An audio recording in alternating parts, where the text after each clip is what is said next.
Kill to the motherfucking Greed Live right here on the channel. Kill Greed Live. Not my regular channel, it's Kill Greed Live. Watching NFL.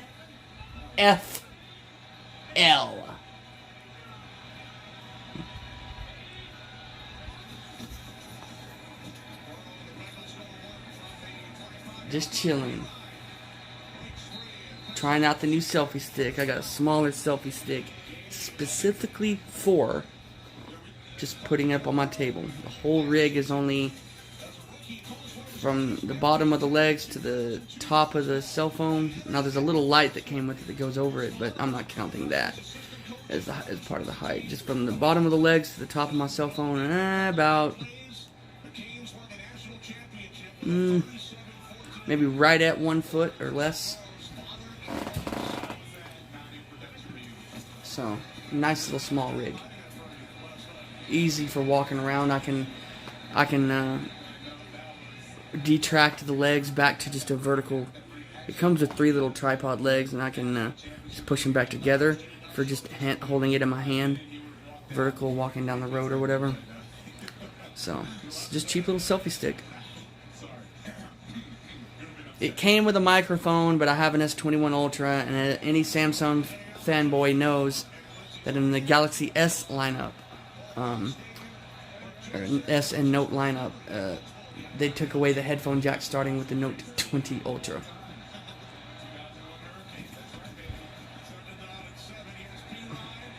Or maybe they started it with the S20 series before the Note 20 Ultra. The S20s that came out in March of 2020. Maybe they got rid of it then, I'm not sure. But I know that, you know, the S21 Ultra don't have it, so as far as audio, it's just going to be... What else? Guess what other device has a natural microphone in it? I wonder. The phone! The phone has a microphone, huh? Because otherwise, it wouldn't be living up to what its main purpose is. Remember Alexander Graham Bell?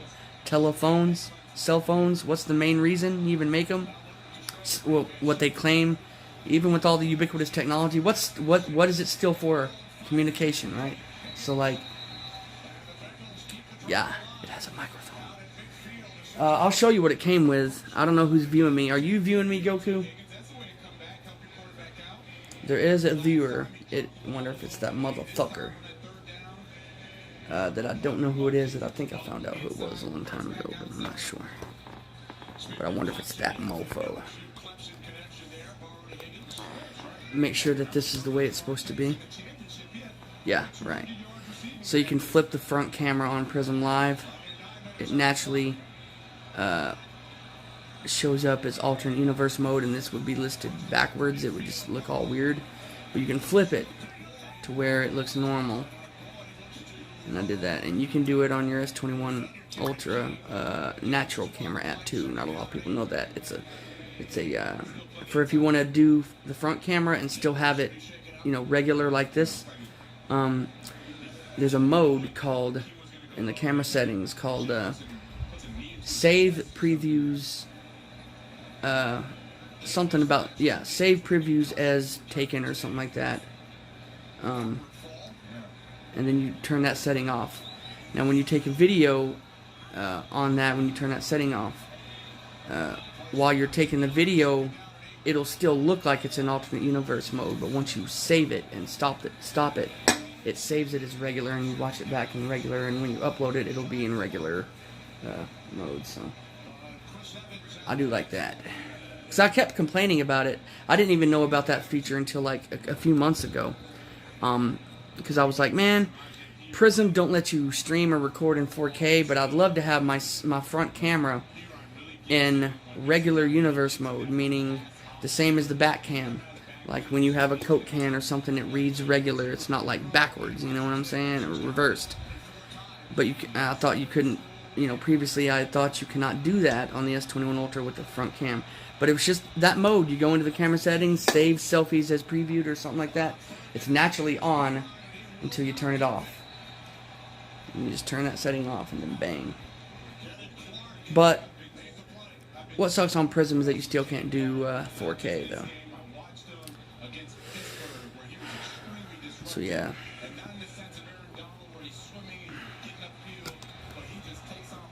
kitty tree. There's a broken one, but I have it sitting there.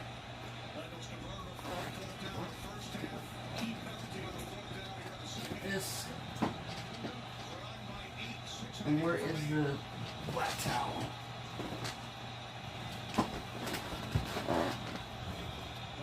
Alrighty.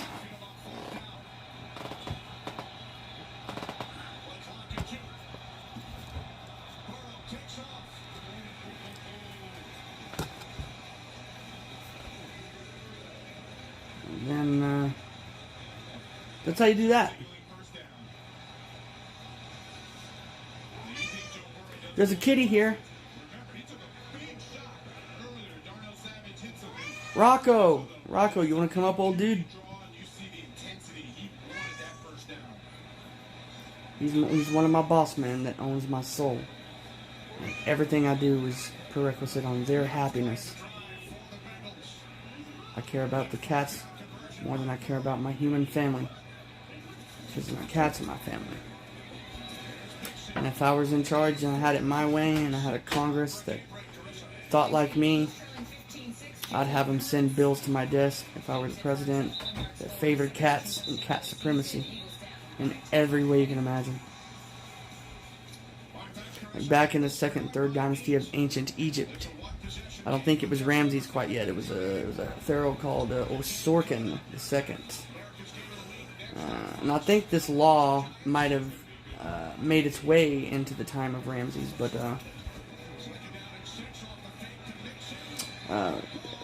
anybody that even accidentally, let alone on purpose, harmed or killed a cat was instantaneously executed in public. Instant death.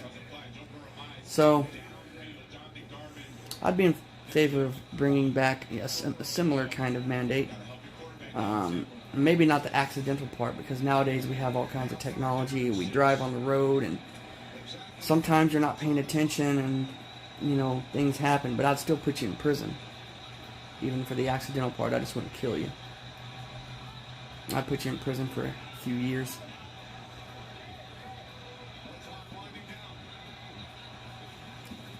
Like a 5-year thing. First offense. Second offense would be death, though.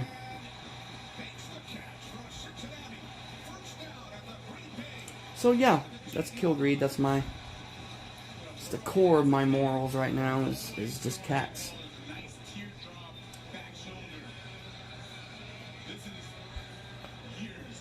That's what I love. They're what I love. It's my sense of family, brotherhood, solidarity, you name it. Is with cats.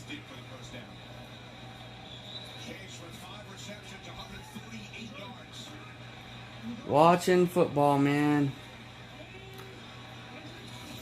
Goku, how the Bronx doing? I know he muted because, watching his team and all. But I don't get to watch that game because I'm on the East Coast. No matter whether it's CBS or Fox and whatever time slot, it don't matter. I can never watch the Denver Broncos play. I'm not a Broncos fan, but my buddy is, so I like to track them too and what they're doing. My team sucks worse than them, the Philadelphia Eagles. And they suck. They won it a few years ago, but now they suck again. We suck again. And it's not like recently. Like the year after they won the Super Bowl, they got back to sucking. They made it back to the playoff, but oh damn, the Bengals have scored. It's about to be a 1-point game now. With 3:27 to go, I'm not even paying attention. Goku, the Bengals, they're going to have to stop Green Bay. Or they're going to go for 2, because a field goal would get them the win if they got the ball back. So I wonder if they'll go for 2 here. Oh, damn, he broke his ankles. Oh, what a move. He broke that defender's ankles, bro. Legit ankle rape. Oh my god, yep, they're going for 2. So this could be a tie game.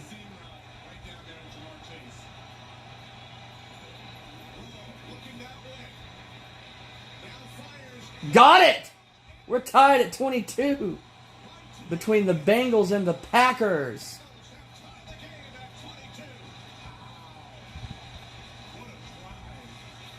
Nice. Nice, entertaining, great content game right here. Yeah, but now Rodgers has it with plenty of time. I mean, he won the game last week with 37 seconds to go. He got him in the field goal range. So it's like 3 minutes and 27 seconds is an eternity for Rodgers. Even if he didn't have any timeouts, that's still an eternity. Because in the NFL, when it comes to the second and the fourth quarter, you get, even if you're out of timeouts, a de facto timeout being the 2-minute warning if it's near halftime and near the end of the game. So, see?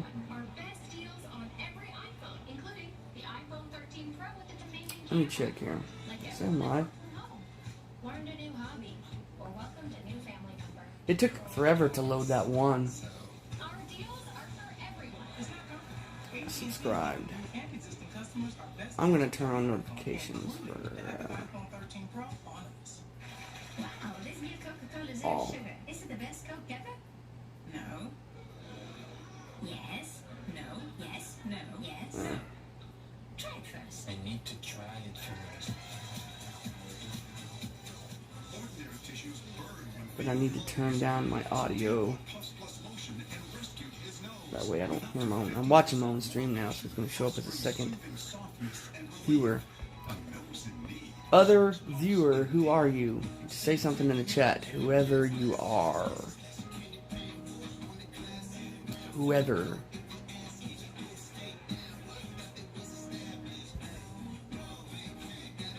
Whoever.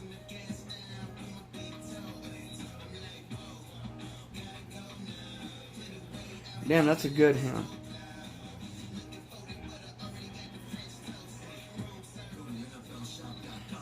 That's like a 6-second delay right there, Goku. Well, Goku's he's in the party chat with me, so he hears me in real time. But if you're watching me, it's about a 6-second delay. Going to the Coo is watching. I knew it was him. Yeah, dude. I'm going to turn off this light now. That's better. Yeah, bro. Go to the Kuzu. He's one of my mods. I've known him for years, a few years now. What, like, late 2016 is when I met Goku.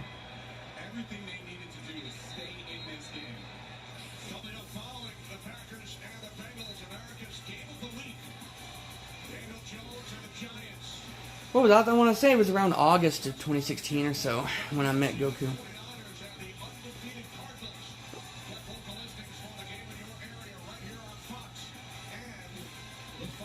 So a little over 5 years now. That's crazy how it's already been that long. Time has went by really quick.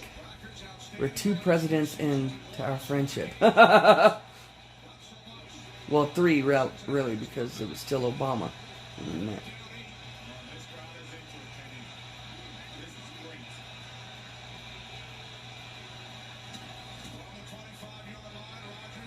Oh, there's a big run. Oh, there's a big run. There's a big run. The Packers in business. Oh, damn! Who was that running back? He didn't score, but he went on like a 60-yard run just now, and at the end of it, he just stiff-armed the fuck out of somebody hard. It pushed him down. Okay, when you're going down and you stiff-arm somebody, it was pointless for him to do the stiff-arm because he was already kind of tackled, but there was a defender right in front of him that he stiff-armed and pushed at his helmet at the end while he was going down. Yeah, he decleated that motherfucker. And pushed him backwards in the air. He decleated that defender at the end of that tackle. I'm not paying attention as to who that running back was, but the Packers are not going to be the last one with the ball here. Well, they might be if they know what they're doing. But it's tied at 22 between the Packers and the Bengals right now.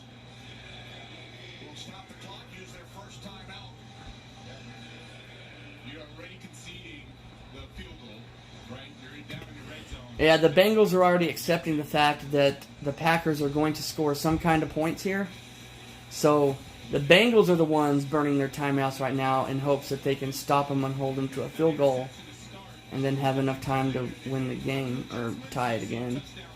They tied it with a 2-point conversion after they scored. Who was that running back, though?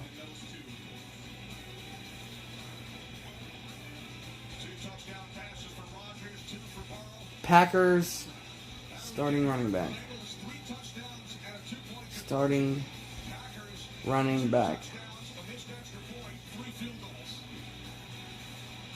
Aaron Jones, and the backup is A.J. Dillon, but that was probably Aaron Jones that did that crazy fucking stiff arm at the end of that tackle. Rodgers flushed out. Throws it away. It's going to be third down. They didn't even have to use a timeout. Incomplete pass stops the clock. So if the Bengals stop them here, the Packers are most definitely probably going to make an easy field goal to make it 25-22. But then the Bengals will have probably one timeout, assuming Green Bay doesn't do another incomplete pass here and just runs it. And they stop them. The Bengals will have one timeout and just under 2 minutes probably when it's all said and done, to like a minute and a half or something to try to tie it or win it. So the Bengals are going to be the last one with the ball, more than likely. And the Alabama game last night, man, that was a good game. That just was going to come down to whoever had the ball last because there was no defense, you know what I mean? That was going to come down to whoever had the ball last, and Texas A&M had the ball last. And in baseball, they call it a walk-off home run. In football, it's called a walk-off field goal. You know what I'm saying? Oh. So that's not a bad loss. Well,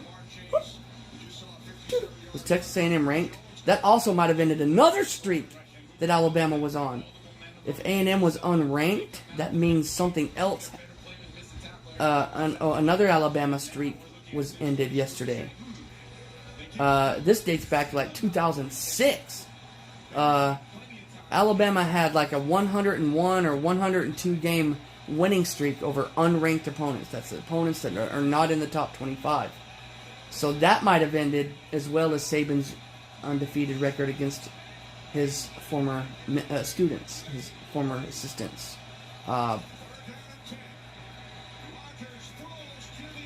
Nope. And that stops the clock again! So, the Bengals, this field goal is only going to take about 5 seconds off the clock. The Bengals are going to have essentially 3 timeouts remaining because they'll have the 2-minute warning. Because this field goal is going to happen before the 2-minute warning. They're going to have 2 timeouts and the 2-minute warning. And, they're going to have a fairly decent opportunity to try to tie or win this game. They missed the field goal! Oh my God! The Bengals are in prime position to win this game now. They are in, just like the Alabama game last night. The tables have completely turned on the Packers. Oh man. Oh man, the Bengals, if they do this right, are going to win this game.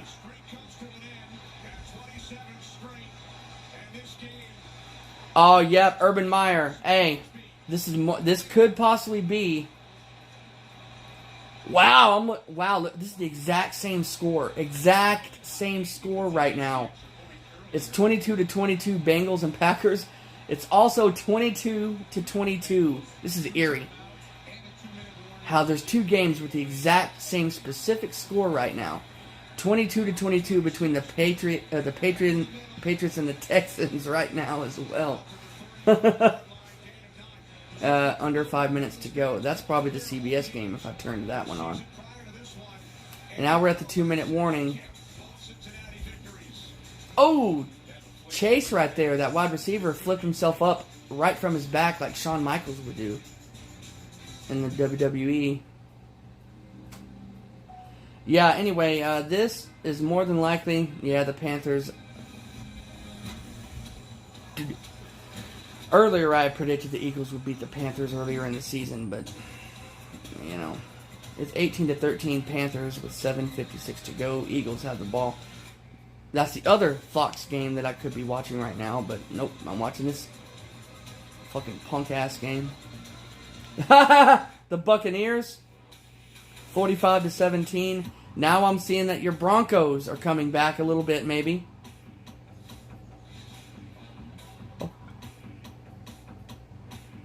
The Falcons defeated the Jets 27-20. The Titans. What I was trying to say earlier is that more than likely, given the recent moral inadequacies on the video lately, and given that he's still winless, and given that he's probably going to lose today because the Titans are ahead of the Jaguars 31-19 right now,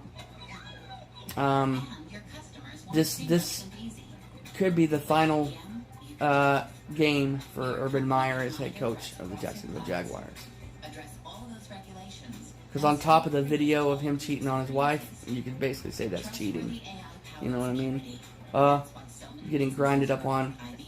And not saying no and letting her do it. Getting grinded up on and groping a college girl at a fucking bar. Grope gang! Yeah. So after doing that, and his on-the-field failures, being winless right now, this could probably be his final game. And this is happening at the Jaguar Stadium as well right now at home. The Titans are beating up on him a little. So, this is probably going to be the end of Urban Meyer. Like, he might get the text from the owner during his press conference, and like his phone goes off and he's like, hang on a second. Yep, I've been fired. I mean, it can maybe happen that quick. You know what I'm saying? So, Saints ahead of the Washington football team, 27-16. What else is going on? The Vikings beating the Lions 16-9 with 2 minutes remaining. So here we go. The Bengals in position to. The Bengals are 3-1 also. What about Cleveland? They either have the Monday game or they have a bye week. One of the two.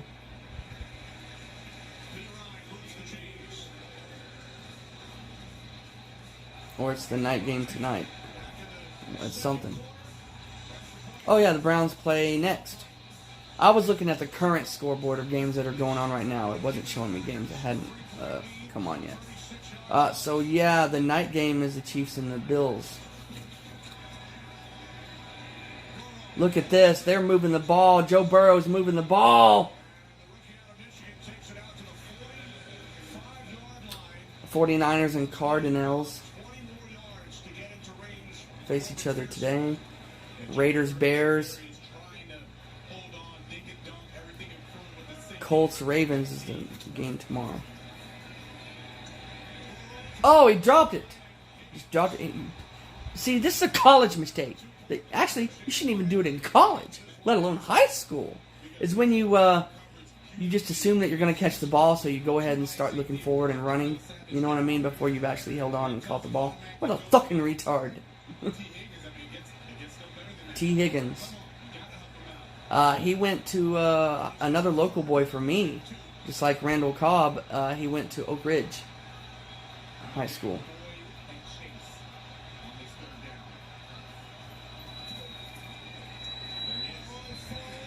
Got it! Wait a second.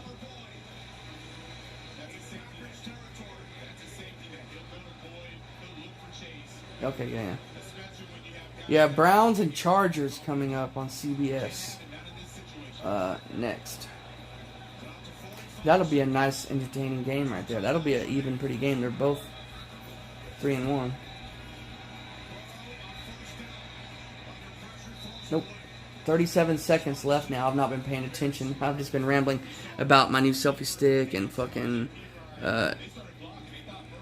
other parts of this game except the clock. Patriots have the ball with 2 minutes and 23 seconds to go with the Texans. That's just eerie that it's the same score. 22-22 in both of these games. So that's 2-2-2-2, 2-2-2-2. And it's around the same amount of time left.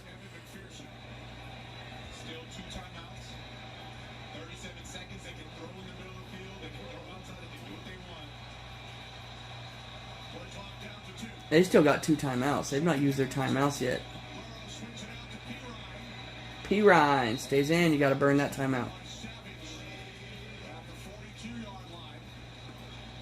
They just need field goal range. You know what I'm saying? That's all they damn fucking motherfucking need. I don't even know the only game the Eagles have won. Yeah, the Jets. I think, right? Yeah.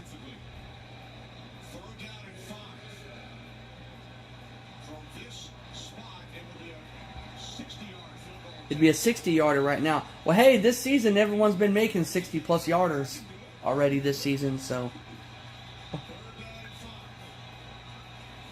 why not? 3rd and 5. It's already 4th down. They're going to have to try a long field goal. It's going to be like a 56-yarder. A 57-yarder coming up for the Bengals. Dare I say, because this will take about 7 seconds off the clock, this field goal here.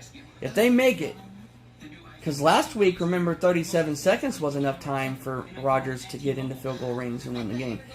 Would 18 seconds, I dare say, be enough for Rodgers to still win the game?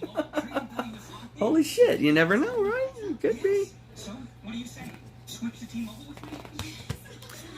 Dare I say, with 18 seconds or so, whatever's going to be on the clock, it's 26 seconds right now, but that field goal is going to take up about 8 seconds tops.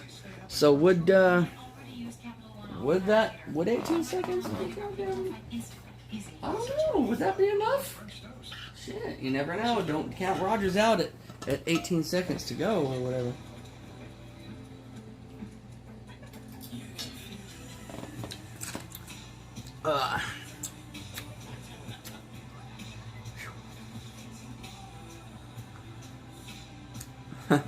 Did you see my cat tree behind me, Goku, earlier? Yeah, dude, that's the good one. And then the other broken one. And then, take a look again real quick. I wanted to show you the one that I got a couple weeks ago that I have so they can get up onto the shelf if they want. So tell me when you can see me again and I'll show you.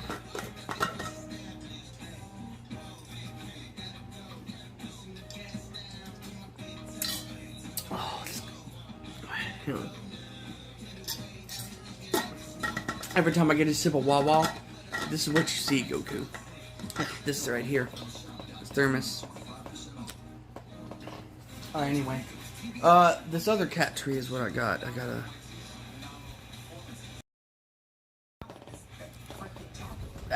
That right there. See, they can get up onto the shelf right there. And they sleep in there, and it has a house at the bottom right there. And those are pieces of carpet that they've gotten off of it. That little gray flakes there is pieces of the gray carpet material on the cat tree. Yeah, my neighbor gave it to me.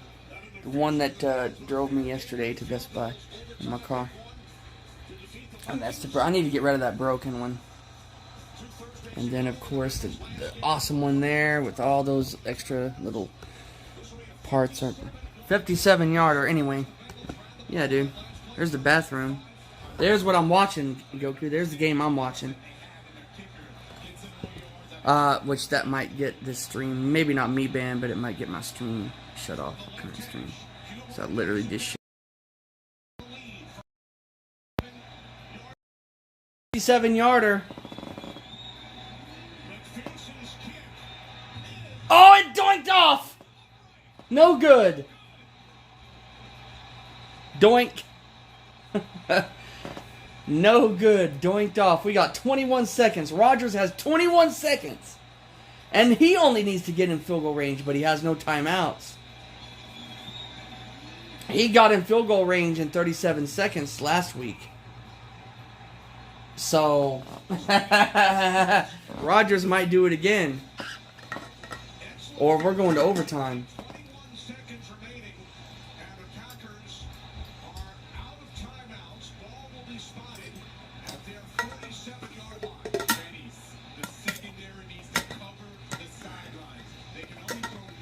Dude.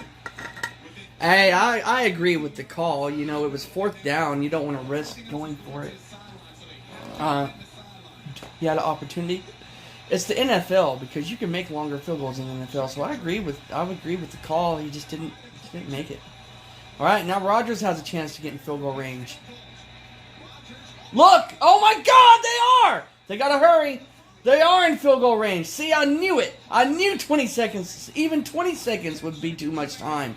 They gotta hurry. 7 seconds. 6, 5. You gotta spike it. He spiked it. It's gonna be a walk-off field goal attempt for the Packers, just like last week. You can't even give Rodgers 20 seconds.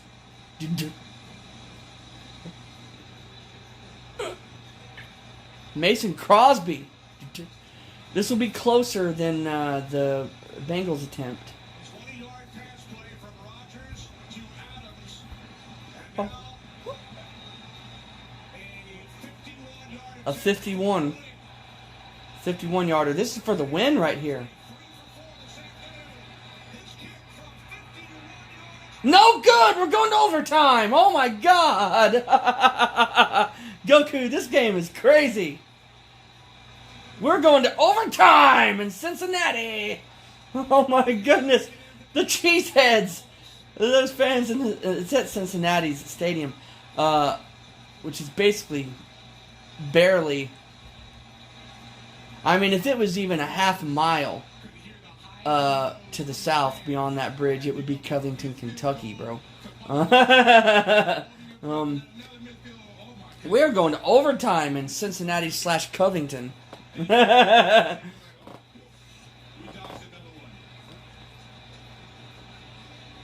So overtime, they made a switch from last year to this year again in NFL's overtime. Not to how the winner is determined, but I did not know this until I just started paying attention recently. It's not 15 minutes anymore; it's 10 minutes. The game clock is 10 minutes in overtime. Yeah, but the rules are still the same.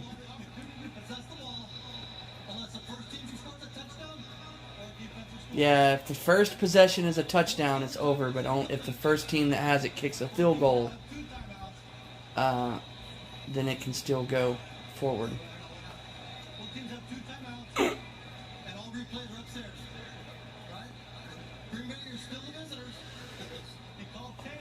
Tails. It is heads, baby. The Bengals want the ball. Yeah, it's different because in college, the first touchdown doesn't win the game. The other opponent gets an opportunity no matter what after the first possession to respond. So in college, you want to go on defense first, so you'll know what you need when it's your turn, whether you've held them to a touchdown or a field goal. But in the NFL, it's different. If you score a touchdown on the opening drive, you win the game. So you definitely want the ball. You know what I mean? If you win a coin toss in overtime in the NFL, definitely want the ball.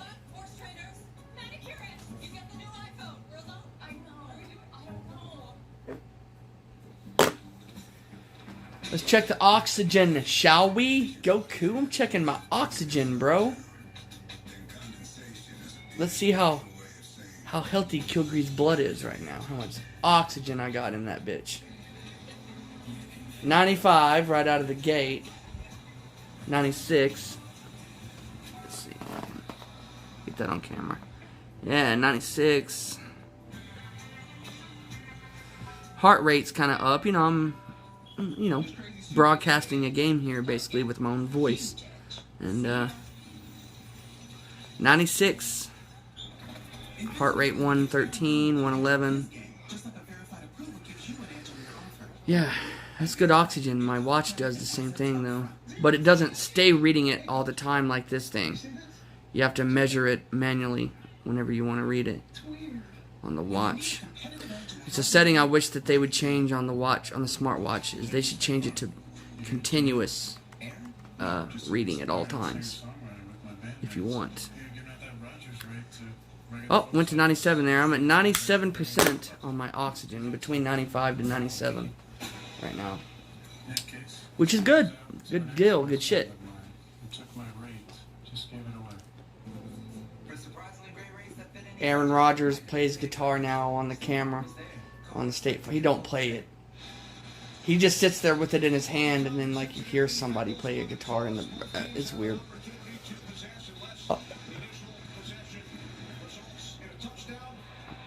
So how the Bronx doing? What's going on?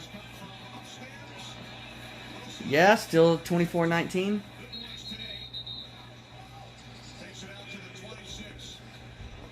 Okay, well that's by the book, still a one-possession game.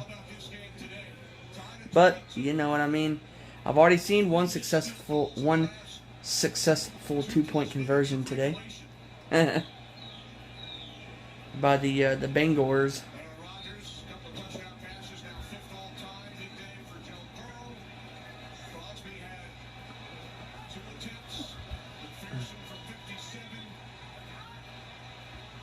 Who all has the Denver touchdowns today?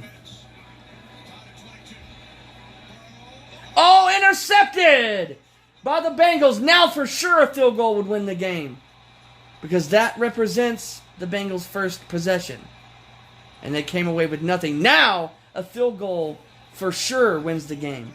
Field goal or a touchdown wins the game. Let's take a look. So,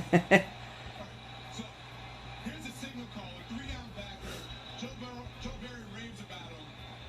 And Joe Burrow is staring down. His first read goes to the next read. It's almost Intercepted Green Bay, and that represents the first possession, and it did not end in a touchdown. So now, no matter if they keep switching possessions, a field goal for sure for both teams now will win the game. So the next score wins, no matter what it is, by either team. Safety or field goal or touchdown, don't matter. And they are in the red zone. So the Packers are in great shape. He lost about a couple yards, though, right there. Ball came out! Ball came out! Was he down? It's close. They're going to look at this. The Bengals did hop on it just in case. The Bengals did recover it just in case they review this here. And sure enough, Joe Burrow thought he was going to break back in. Instead, he just sat there. And, 37-19.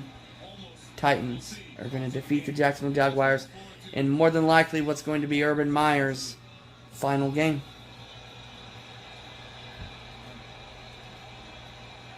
I thought it was going to be a dynasty, Goku.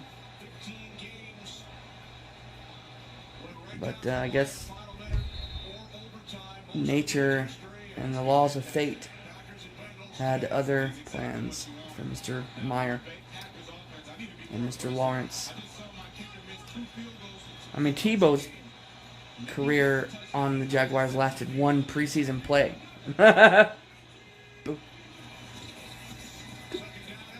Lost yardage! They reviewed that. It wasn't a fumble, but they're going backwards. It's still in good field goal range, though. But they're going backwards nonetheless. I mean, if I'm Mason Crosby, you know, I'm a good field goal kicker, but I still would like the closest field goal possible here.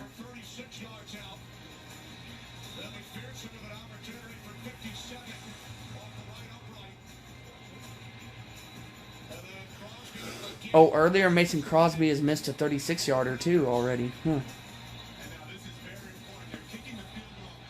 They're kicking it now on third down. Green Bay's going for the win now. Here on third down.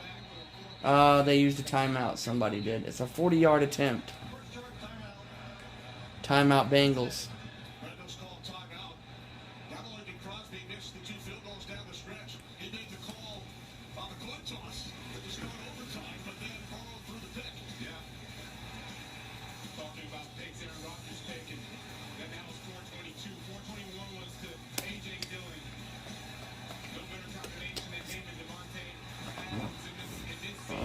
Devontae Adams.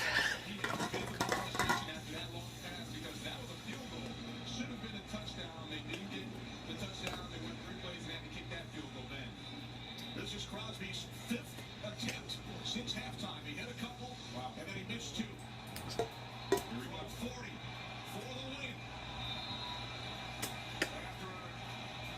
Here we go. Packers for the win. He missed it again! Oh, Mason Crosby has completely emotionally collapsed in this game.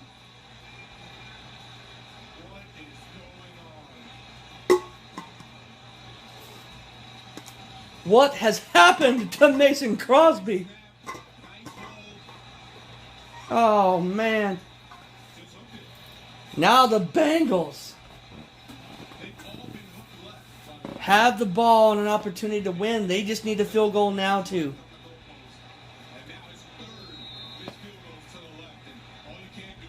Third missed field goal on the day for Crosby. Now the Bengals are at their own 30-yard line with an opportunity to win it with a field goal or any kind of a score, and they're going backwards too. You know what? Fucking goddamn. I think both teams need to fucking take a fucking loss column and a tie, because ties are pussy shit. Pussy shit. I don't see why ties even still legal in football. College at least took care of that shit. You will not end in a tie in a college football game. They don't care. They don't give a fuck how long you're playing and what your fucking health is. We'll take you all night, bitch. You know what I'm saying? There will be a winner and a loser. That's how our system works. There we go. Forward now, baby. Be third and like 3. Never tied in a game.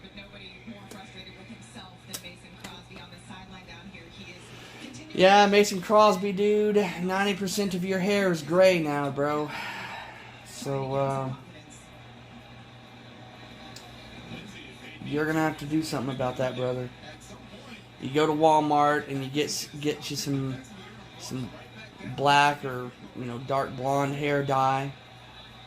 You got a buzz cut, so it's not gonna take long, So you gotta take care of that, Mr. Crosby. Because those 3 field goals are making it worse on that hair. Caught! He got definitely 1 foot. I think he got the 2nd foot because we're in the NFL here. Oh, let's see if he toe tapped that 2nd one. We definitely got 1. Oh, he did toe tap that 2nd one. That's a catch, baby. They called it incomplete, but they should be looking at that. Yep, there's definitely green around that 1st one, and he toe tapped that 2nd one.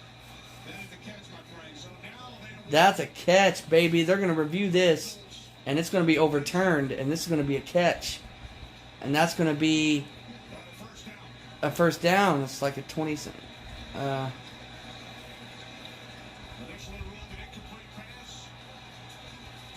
we got a first down at the 41. At the Green Bay 41. A toss. Gained a few there. Gained 4. They're not going to go for it on 4th down. They know they can win it with a field goal here. So they need to get... They'll probably kick it on 3rd down, too, in case the snap is fucked up. So right here, you want to gain as many yards as you can for McPherson here. He missed a 57. He doinked the 57-yarder. This would be around the same distance if they gained nothing else from right here.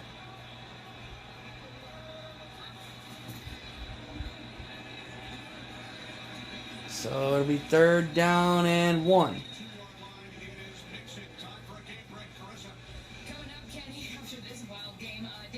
The Cowboys and the Giants. Yeah, we know who's going to win that game.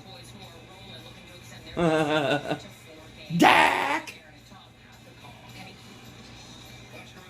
Yeah. Fucking Dak. 3rd down and 2. Are they going to kick it on 3rd down just in case the snap is fumbled? Or are they going to run this play here on 3rd down? They're going to run this. Yeah, they're running this. They ain't kicking yet. They're running this.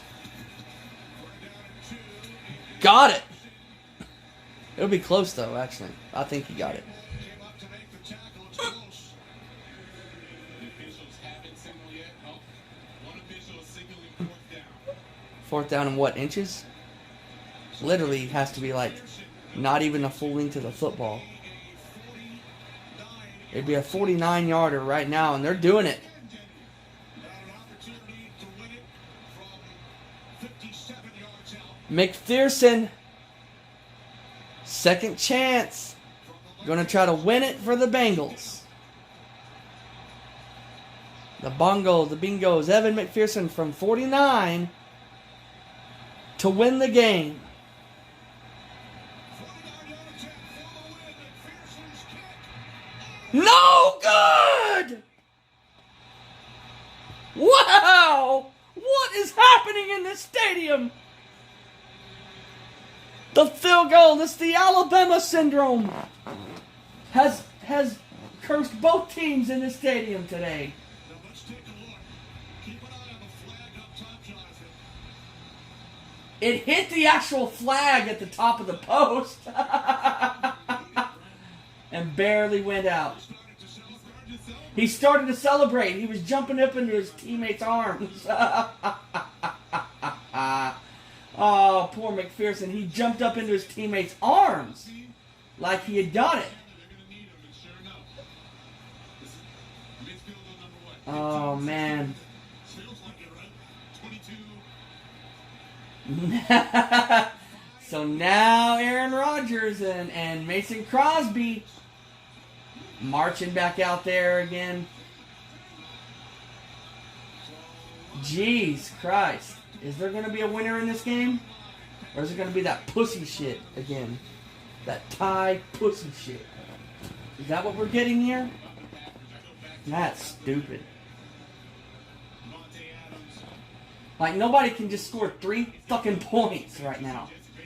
No one can score 3 points right now. Jesus. I've seen soccer teams that score three goals, 3 points in 10 minutes before. You know what I mean? And goals are harder to come by in soccer, you know? Little screen pass, broke it. And that's near field goal range.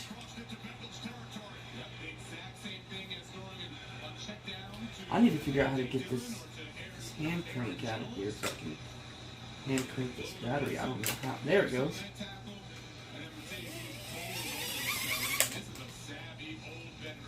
I like this radio. It's solar powered. And it has a battery in it that you can recharge with a USB port. And you can hand crank it for power as well. So it's 3 different ways that it can stay charged. How's the Broncos? They lost.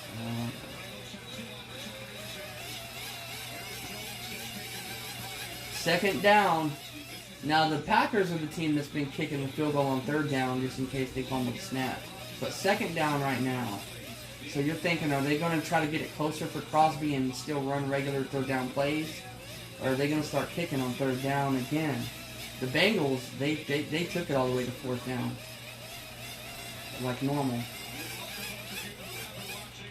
So we're 2nd and 10 here. No, they can't be playing 3rd down from the 42-yard line and risking like a 60-something yard field goal again. So they'll have to run a 3rd down play. Down goes Rodgers near midfield! Oh! Yeah, you're for sure going to have to run a 3rd down play. Because you're not going to be making a 71-yard field goal, are you?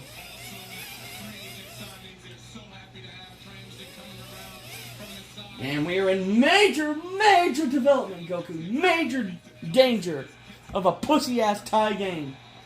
Because we are like under 3 minutes here, I think, in overtime. We are at 2 minutes and 40. I don't know if there's a 2-minute warning in overtime or not. We're at 2:40. I'm about to find out, though. We're at 2:38 and counting in overtime. We're at 3rd and 16 for the Packers.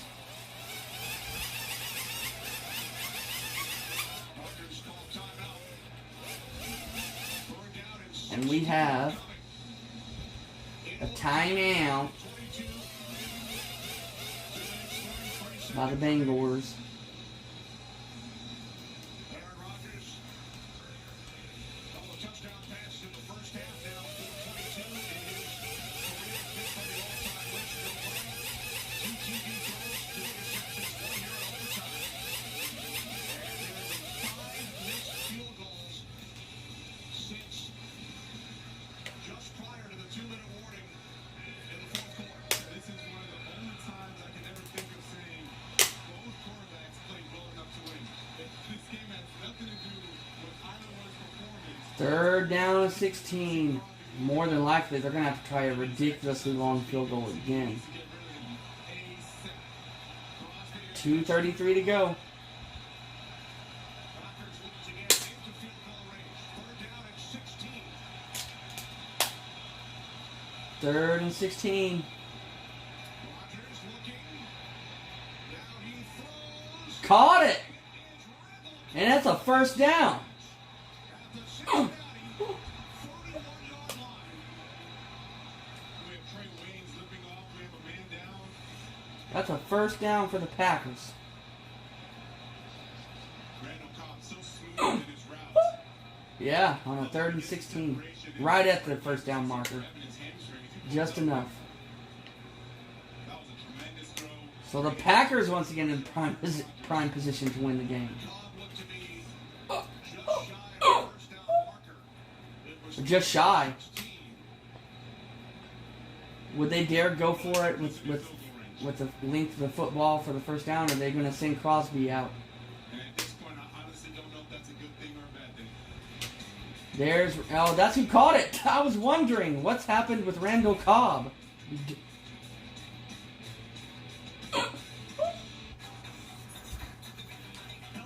Because I think he might be back with the Packers. I thought he was with the Cowboys. But he might have went back, or that might be a different Cobb. I thought Randall Cobb was still with the Packers. Or the Cowboys right now. We did it together, Peloton.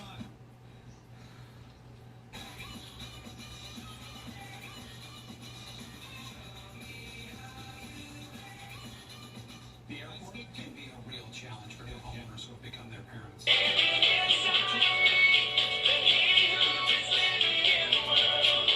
Stupid ass gospel music. Okay, so what's Don't buy anything. Temperature 79 degrees, relative humidity 56%. Wind calm. The pressure was 29.99 inches and falling across Tennessee. Degrees. At Tri-Cities, partly sunny, 81 degrees. Pigeon see if Forge, any weather knocked out my power, sunny, and I was like 81 legit in degrees. fear of the weather or something. I could Knoxville, turn this Downtown on. Island, sunny, And 81 degrees. right now there's no severe weather. So it's just going to keep repeating this, Goku. Nashville, mostly sunny, You know, 86 degrees. Current weather and future weather conditions. But if a major storm was in there, this would change, and it would be like updating on what the storm is doing because my power got knocked Mostly out. sunny, 81 degrees. That's why it's called a NOAA 81 degrees. weather radio. Lexington, sunny, 80 degrees. It's a regular radio Roanoke, too. partly sunny, 74 degrees. Once again at Knoxville's Mookie Tyson Airport, it was mostly sunny. The temperature was 79 degrees. This is NOAA Weather Radio, the voice of the National Weather Service, simulcasting from both Sharps Ridge in Third down and 6. There's AM. FM.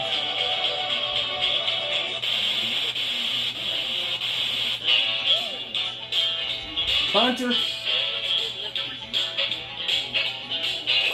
is 95.7 Duke FM. And of course, the biggest impact for that is going to be Chase Elliott. That remains, he doesn't have to come back in for additional repairs because he. We're going to touch the cup to his knees. In the history of rap, they've never seen such promise.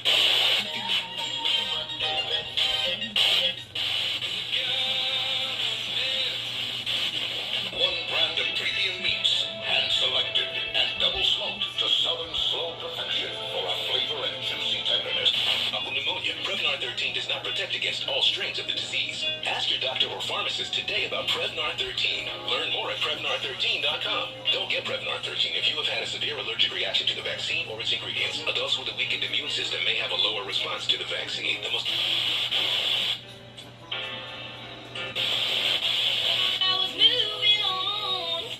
Oh, But what we know for sure is there was a close relationship with them like family, and Paul said they got saved before I did. And I find this interesting to think about. what the fuck was that?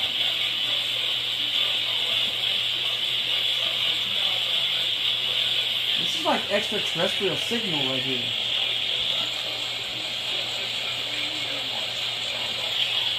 That's a fucking number station. Chapter 12 towards the end. Then not... Make 2022 a year to remember. Visit TNVIPrewards.com. I know you all. I know that you look all for us. So Right.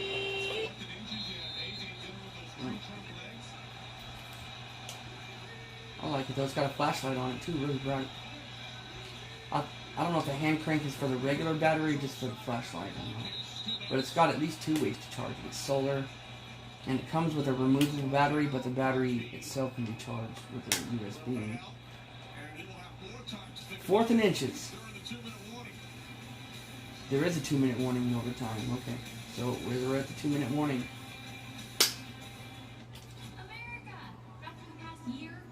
America! Yeah. So let's take this battery out and see if it's programmed to, even if the battery's dead or out, if the solar is enough to turn it on. No, you at least need the main battery in there. But from there, the main battery can be charged. It's bigger. It's not... It's the length of a single A, you know, those big round batteries, the single A batteries. It's the length of it, but it's barely wider than a AA battery. So it's like halfway between, it's larger than a AA battery in width, but it's slightly longer. It's a weird sized battery. Anyway, that has to be in here, at least. So it can be charged once it's in there with a USB. And it has a solar panel to charge. Here we go! Mason Crosby for the win. He got it! The Packers come away with the 25-22 win. Victory over the Bengals. Jesus Christ. Fucking finally, right? I don't even know what length that was. It was right down the middle, though. Perfect field goal. He missed a lot, but the only one that matters is the one that wins it. Poor McPherson, the one he barely missed that hit the little flag at the top of the damn goalpost. It looked like it was going in at first, and he thought it too, and he was jumping in his teammates' arms, you know what I mean? He was like, yeah! Oh, no! No, no! No, no, man!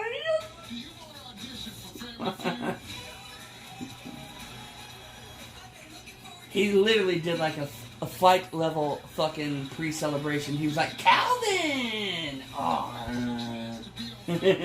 Yeah. Poor McPherson. And then, he doinked a 57-yarder and he barely misses the 51-yarder. And Mason Crosby, who wasn't doing too good either, at least got him the win. If all of this makes you happy, then you'll be happy to know that all of this is only $1 each at Arby's from 2 to 5 every day. At least got them the victory.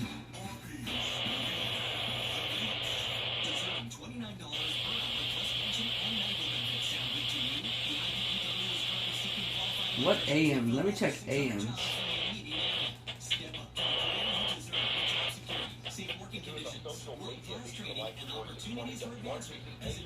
Channel 620 is coming in, I think.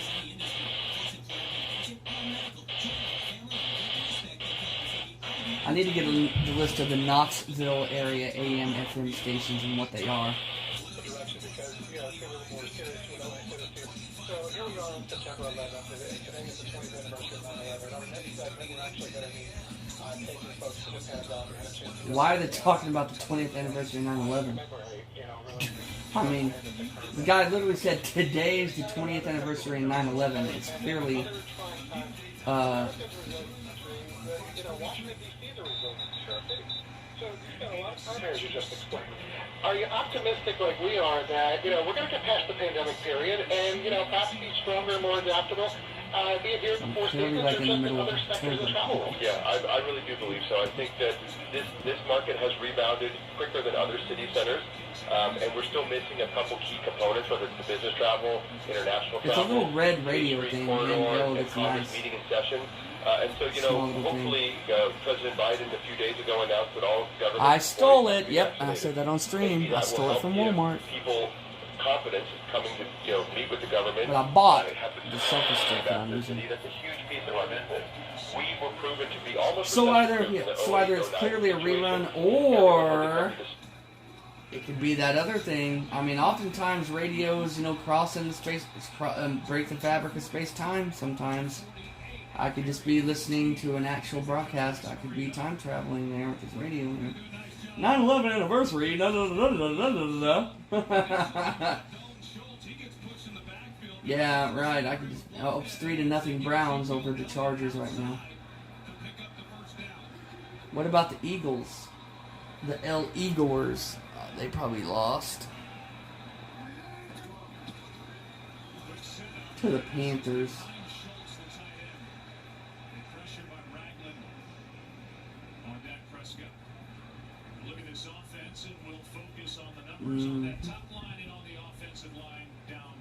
The Eagles beat the Panthers 21-18. Holy shit. I told you, didn't I just say this a couple months ago or a month, that no matter what the situation would be, at the time they play, the Eagles would beat the Panthers. And they beat the Panthers. There we go. Woo! Joe, because of NFL rules, you guys didn't get to see the ending of this game. Packers-Bengals tied to OT. Mason Crosby had missed 3 straight field goals in the previous 10 minutes, but made it when it counts. Packers win. Well, one of my teams got a win this weekend. You see?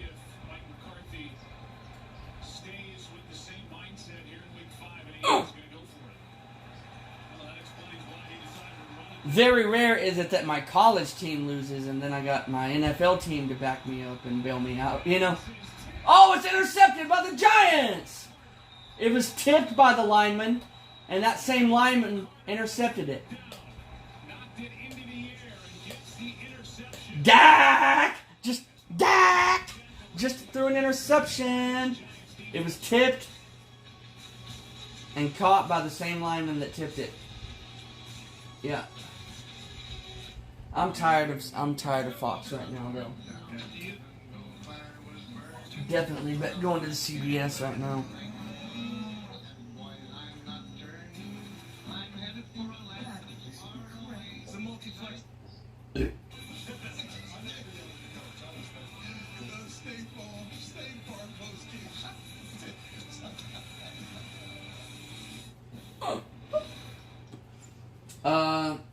Goku, are you worried, or is that person talking right now? Do you think it's legit worry, or does that guy sound like he's just in panic mode for no reason? So you really, because to me it sounds like that guy's just exaggerating in panic mode. But do you second that motion? Do you feel that same fear that guy feels in his voice right now? Really? Because that guy was just like, oh my god, all is lost. Did you hear him? My god, dude. So because you can hear it, you can feel that in that guy's voice. But you really do feel that way too. Oh, sister of mine, I got you this. The new iPhone 13 Pro. It's on Verizon 5G. I can't believe you got me this. What's the worst of it right now? Did Bridgewater play today? I know he had a concussion recently. But is it him starting to suck, or is it something else going on?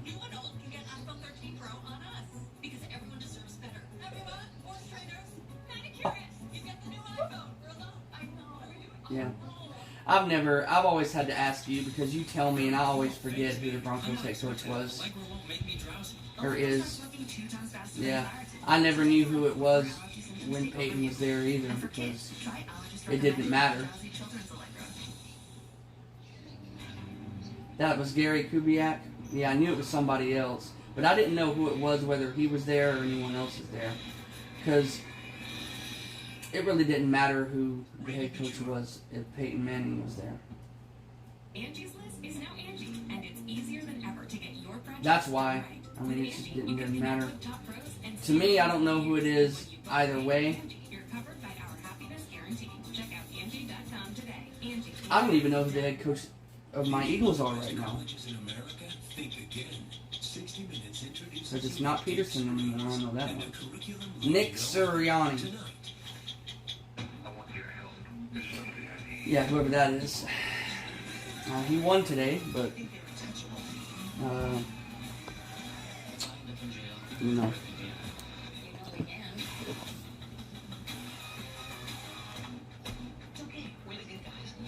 Yeah, because I knew that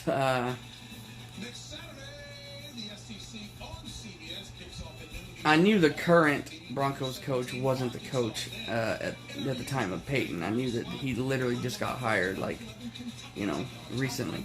But I still didn't know that. I forgot that it was Gary Kubiak anyway when Peyton was there, because I had to ask multiple times because I kept forgetting. Because why?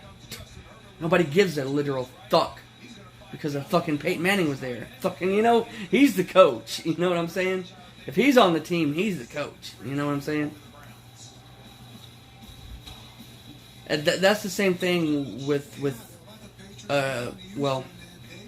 after Phil Jackson, you didn't even need to care who the head coach of the Lakers was because we all know who it basically was. It was Kobe Bryant.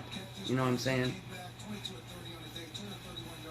But Phil Jackson, you knew who Phil Jackson was. You knew he was the head coach, no matter if he had Kobe or Shaq or any other superstar. But after Phil Jackson left, I don't even know who all's been the head coach of the Lakers throughout the years since Kobe. Really, I keep forgetting.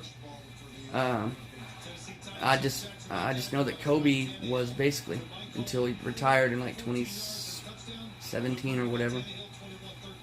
So, some teams have that star that it just don't matter who the goddamn head coach is. You don't even need to know. Even the diehards of that organization might forget who it is because the star player, is the one that basically calls the shots on the field or the court or whatever sport we're talking about. And just like nobody cares who the general manager of the Yankees was when Alex Rodriguez and Derek Jeter played. Nobody cared. Nobody needed to care.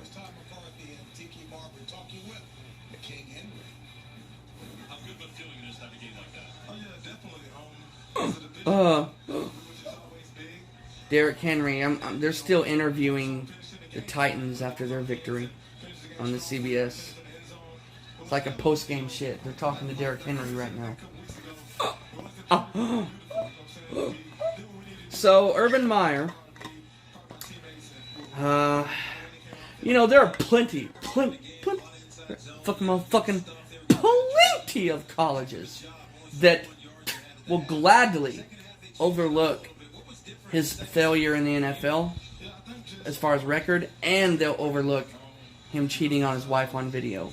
They don't care. They want a good coach that, at least from a college standpoint, won a couple of national titles. You know what I mean? And they will hire Urban Meyer in college. Somebody will. And a team that's looking for a coach right now is the USC Trojans.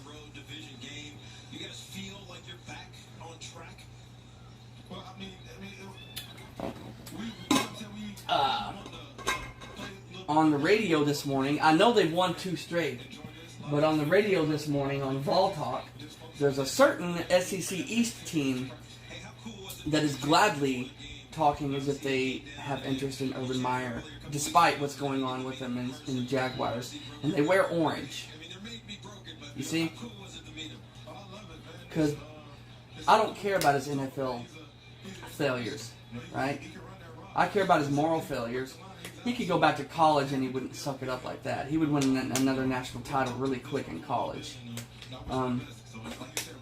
He was just like Nick Saban. He tried it and he failed. You know what I mean? But in college, they both won multiple national championships. So he'll go back to a college team that'll gladly overlook everything that happened with him in the Jaguars, off field and on field. They don't care. Colleges want to win.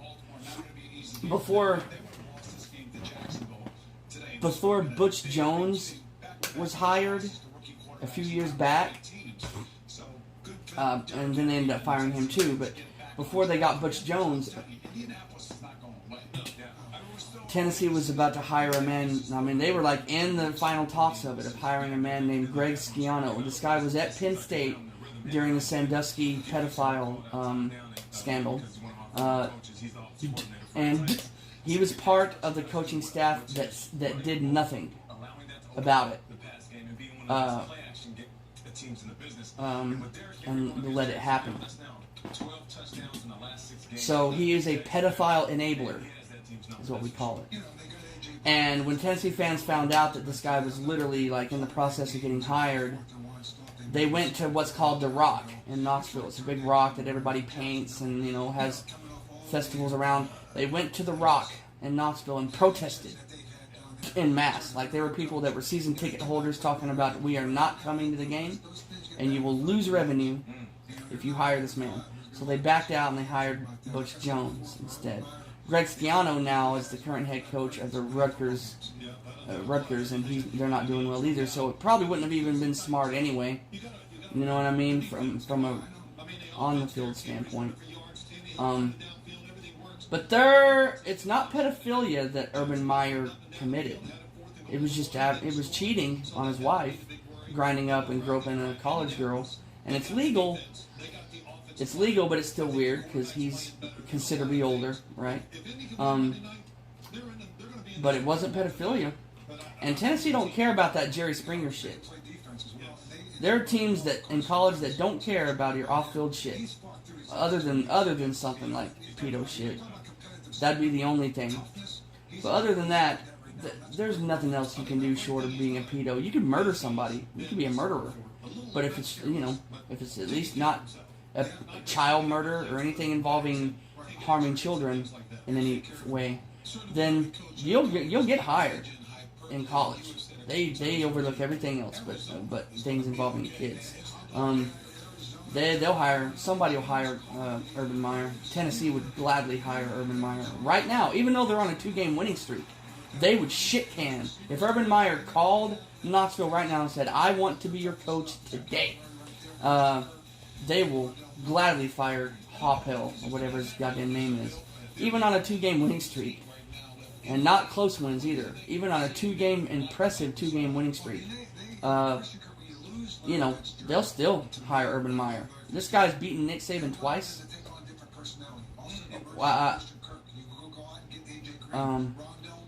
You know what I'm saying? So, like, he'll get hired. For sure. Somewhere in college. USC is looking for a coach right now.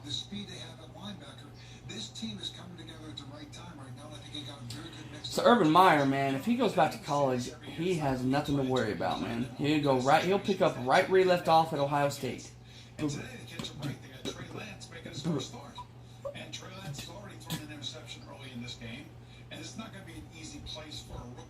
Him and Nick Saban are the only two coaches in college history, college football history, to win a national championship with at least 2 different schools. Because, the Saban fans forget about 2003 and LSU when he won a title there.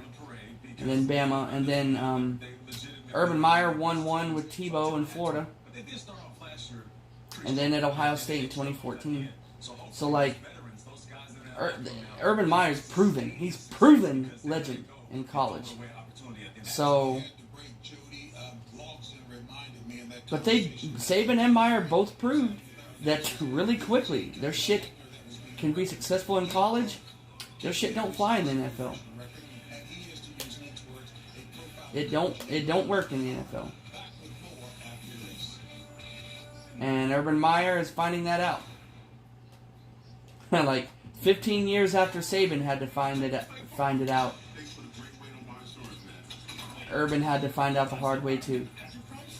You know, well, the difference is Saban hadn't won on national championship dynasties yet.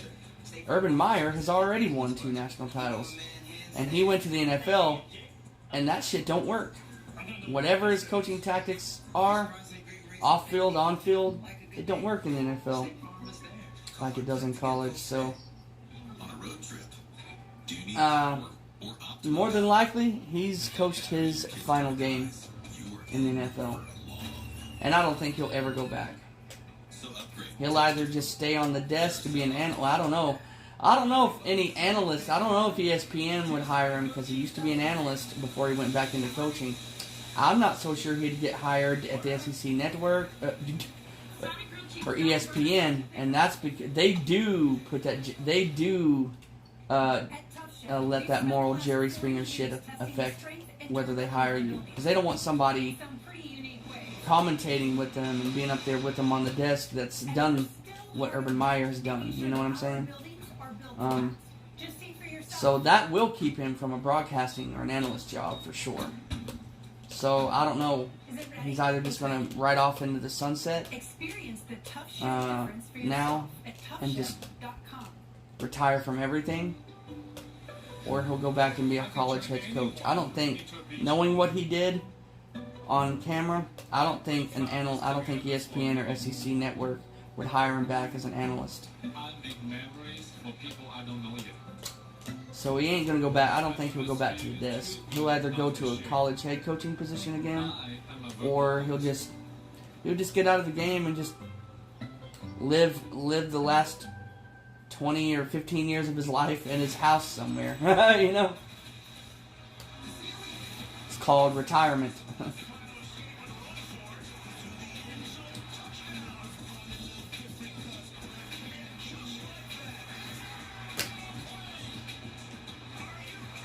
Oh, well, so this guy is kind of trying to put some of it on good old Teddy. I hear what that guy's saying.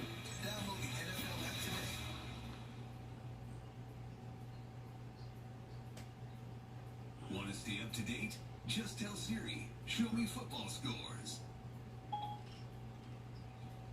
Bill, show us some highlights. How about some Ben Roethlisberger? Here he goes in the first quarter. Deontay Johnson, 50 yards out, down today, 15 of 25. Oh, so was Denver doing some of that Seahawks bullshit inside the 5-yard line too? I don't get it. It's a trend now. The fuck? It's a fucking trend. The fucking Seahawks fucking goal line offense. Goal line Seahawks offense. Bama lost the game because of that. They had 2 situations where they left 14 points on the field because of that shit. Alabama would have won. So, I mean, the Seahawks shit literally killed Alabama yesterday.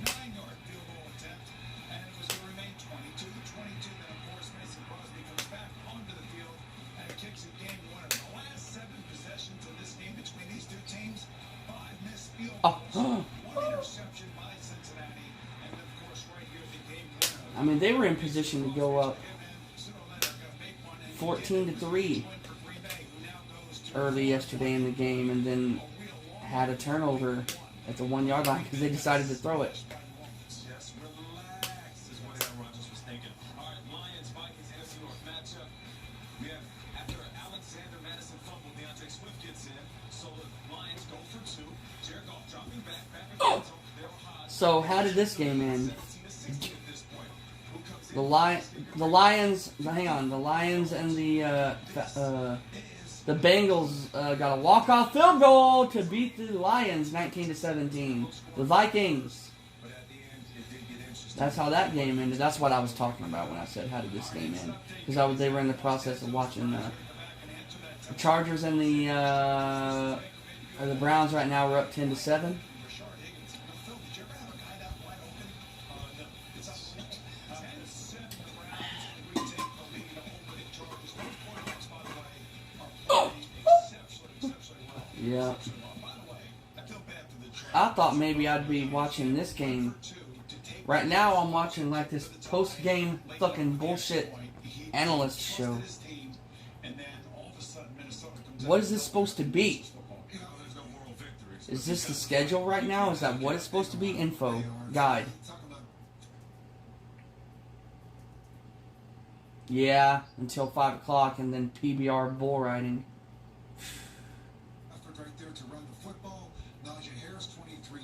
Oh, they about to show your Broncos highlights here on this post-game show here on CBS. Let's see I want to see the highlights. God damn it! I'll just go to YouTube.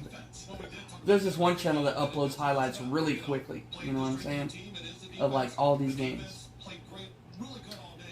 Yeah, I need to see how the Eagles managed to win too. Jalen Hurts was 22 for 37, 198 yards, 1 interception, 2 touchdown passes, 30 yards rushing. That's still pretty average, but he got the win. Through your illustrious career, there had to be a number of people that wide. No, so I sure don't remember that. The Falcons defeated the Jets.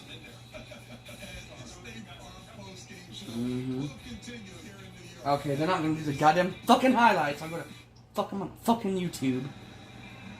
The Cowboys are only up 3-0.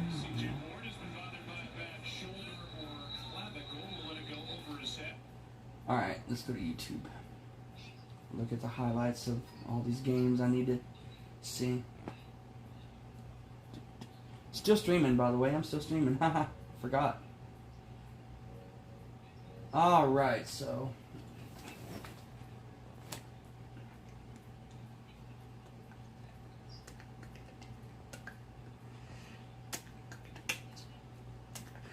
Oh, well, that was just a matter of fucking time, huh? A matter of fucking motherfucking time. Guess who they fucking added to fucking goddamn Fortnite as a character you can get now? Fucking Rick Grimes from fucking Walking Dead. Not Daryl. They're gonna add Rick. Nobody cares. Rick wasn't even who people cared about the most. It was clearly Daryl. It was clearly Norman Reedus. So...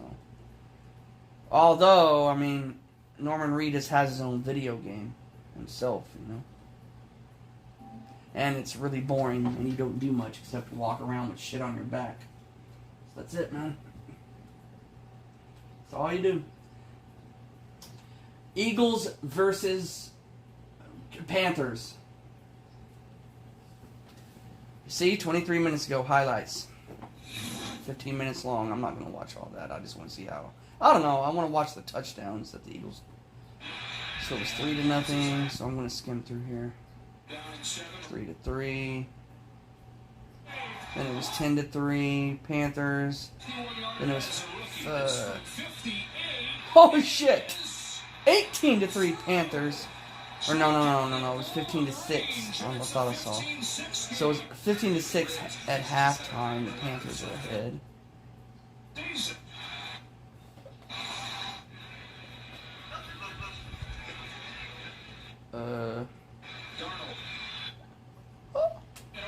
Then it was 15-13.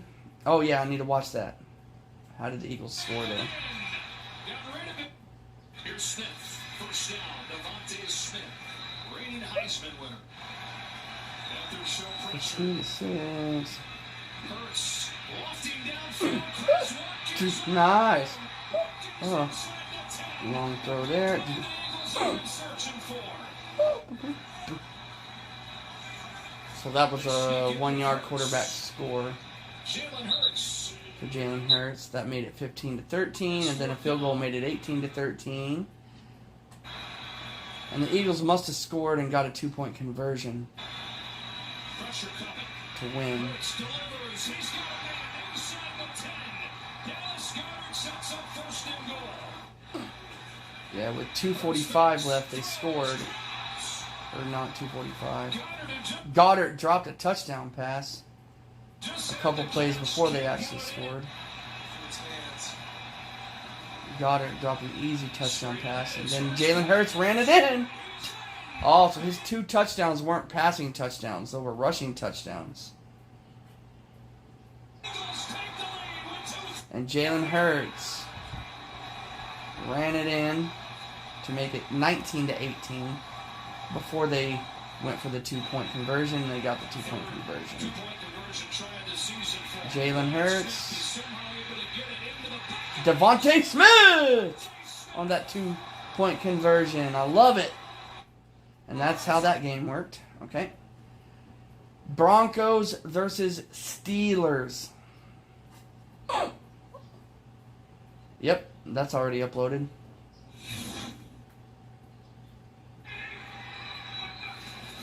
I'm gonna get closer to the. Let's see. So it was 17-6 there before halftime.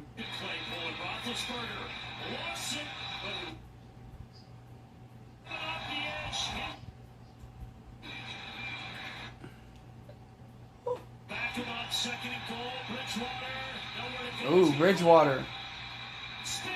Ooh. Got it down to the 1-yard line. And then,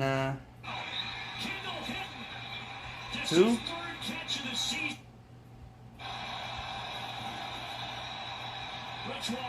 He's got him. Touchdown. Kendall Hinton. Just his 3rd catch of the season. Kendall Hinton scored. And then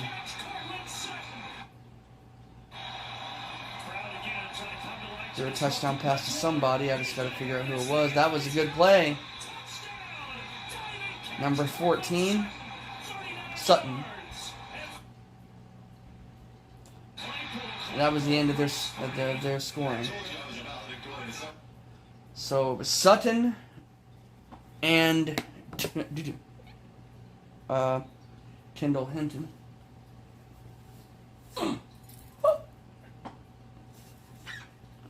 I mean,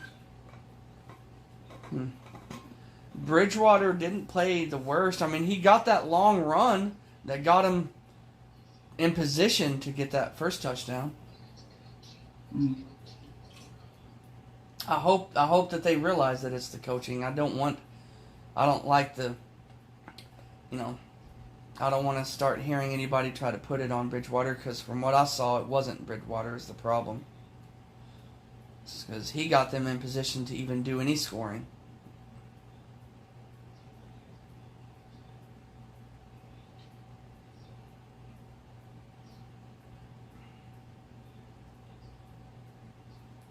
So I'm glad you say, but it's the coaching, because from what I saw, it had to have been, because it, Bridgewater still, did what he had to do.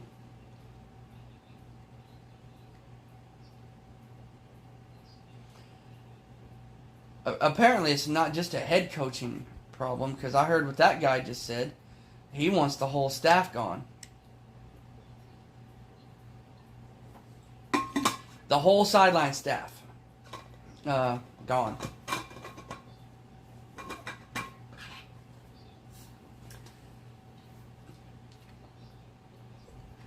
There's only been one college to NFL coach that's been a success, and that was Pete Carroll so far.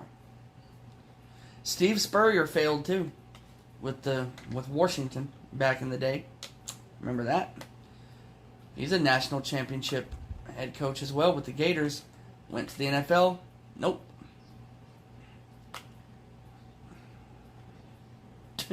I knew. I was just like, I'm sitting here watching this, and I'm like, it's not Bridgewater. What the fuck? So, you obviously let me know that there's a reason that I'm seeing Bridgewater play okay. It's because he's not the issue, right? So, I mean, he had a good run there that set up the touchdown, and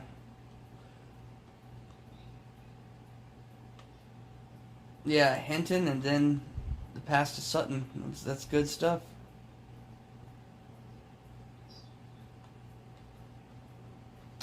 Oh, but something interesting did happen in this game to the Steelers. Hang on a second here.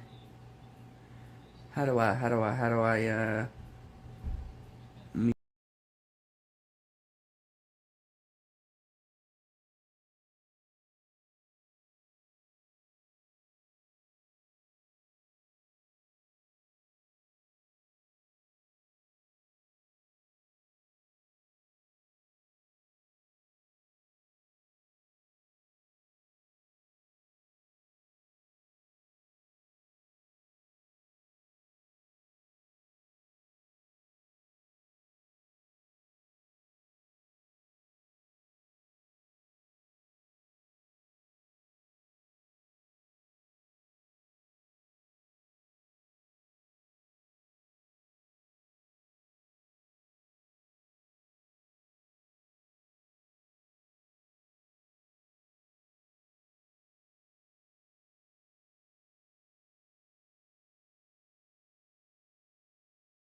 I mean, have crazy haircuts if you want, but don't try to be a Rodman fucking copycat fucking wannabe, you know?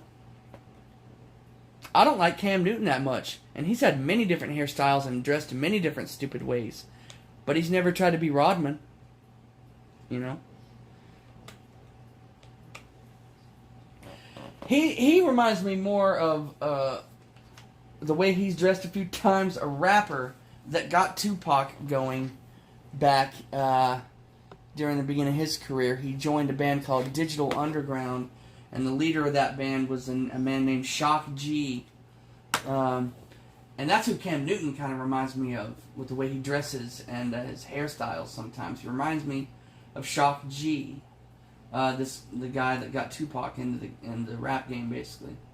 And he reminds me of other people, too. D.L. Hughley, kind of, I don't know. He's a black comedian. That's kind of who Newton reminds me of some a little bit, too. But he definitely doesn't try to be Dennis Rodman, you know? The Rodman, goddamn stupid shit. There's things that only one person can do in our culture that once you do it, you're just a wannabe of that person, and you're just a dumb, faggot-ass fucking wannabe. And Dennis Rodman has that haircut that it should be only his, you know what I mean? Another one, if you're white at least, is Bob Ross's perm. White people that try that shit, don't try it. The only person that can do it is Bob Ross. Oh.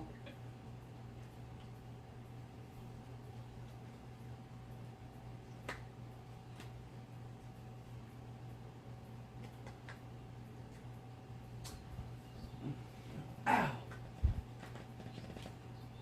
Yeah, for white people, only Bob Ross can do the afro, the perm.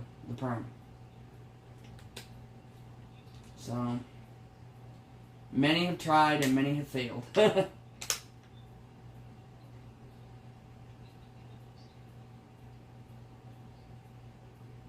And he didn't even like doing that haircut.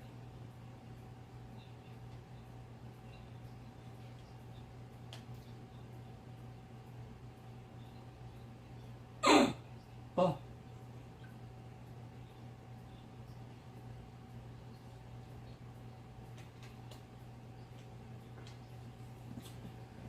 I already watched the press conference. Nick Saban is really calm and really nice after he loses a game. Like I said, it's the reverse logic, reverse universe shit with Nick Saban. He's pissed when he wins a game and you start asking him questions. But he's in a good mood after a loss because he's just like, yeah. I don't know why. He's just got it all twisted.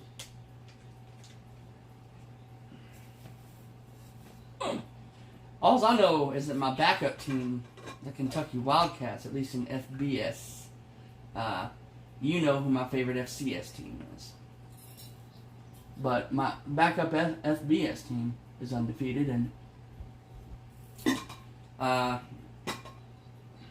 it would be the greatest victory in Kentucky football history next week if they defeat the Georgia Bulldogs on the road at Georgia.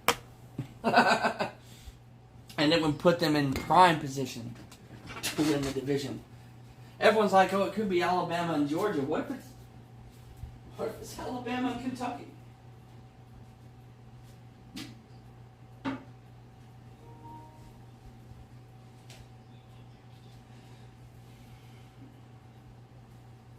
Because more than likely, still, Alabama's probably going to win the division, you know.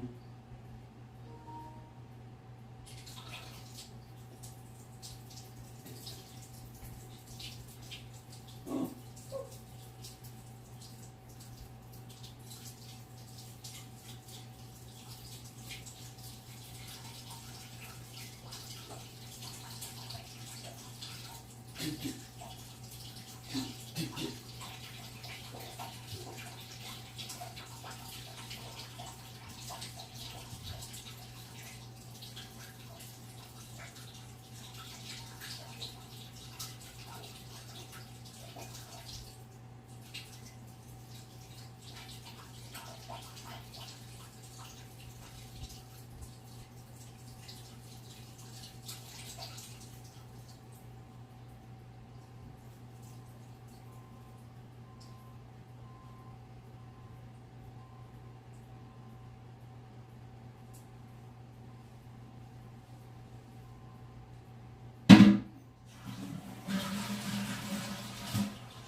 I'm not hearing the stupidity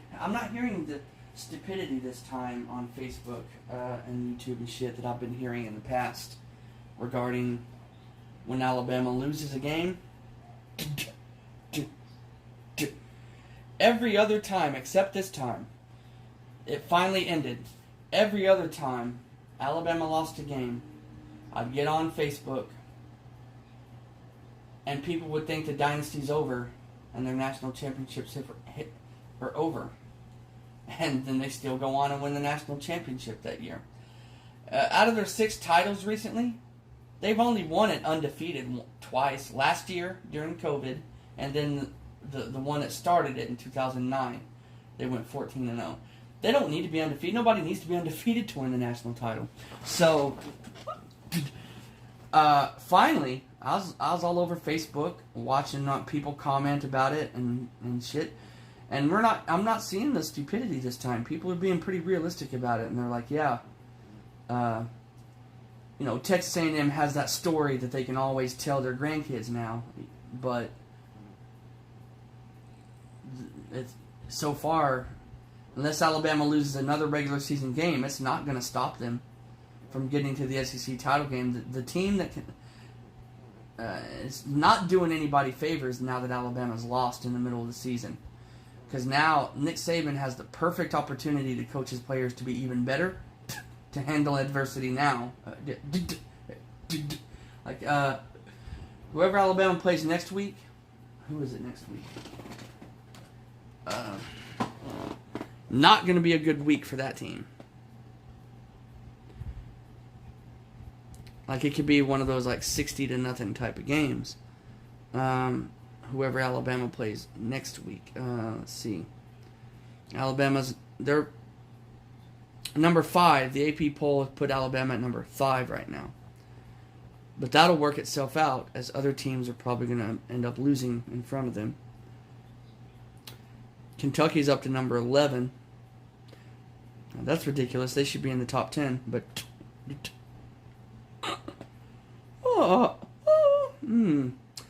So Alabama next week plays Mississippi State.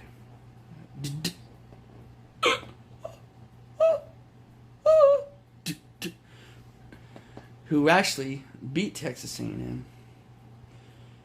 But you don't want to be in Alabama's way after the very next opponent, after Alabama loses a game.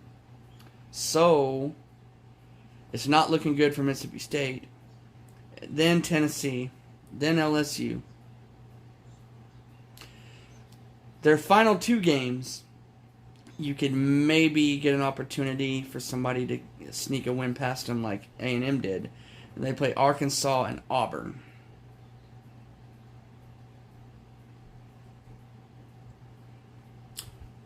Kentucky.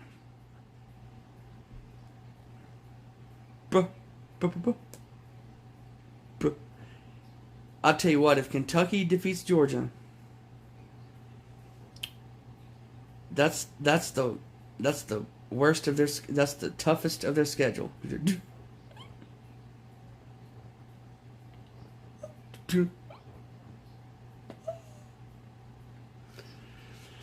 If Kentucky somehow, someway beats Georgia, hell, the Vegas is already out on it, and Georgia's a 23.5 point favorite. But if they somehow manage to beat number 1 now, Georgia, Kentucky, it'd be smooth sailing for Kentucky the rest of the season. Because then they got Mississippi State, Vanderbilt, New Mexico State, and then their arch rival, Louisville Cardinals. Which is not in the SEC. It's a cross-conference arch rivalry, right there. And they didn't just barely beat LSU. I mean, they crushed them. They destroyed them. I never thought I'd live to see the day where a Kentucky football team would beat Florida and absolutely destroy LSU in the same goddamn season.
Oh. Oh. Bruh. Bruh.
Yeah. It's cool that I can use this as a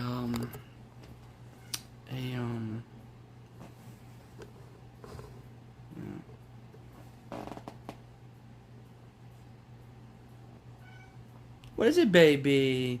Hold on a second.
What am I at here?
Other one.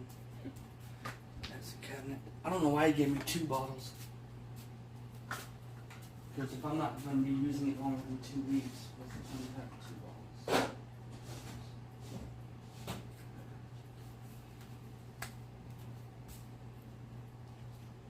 bottles? Okay.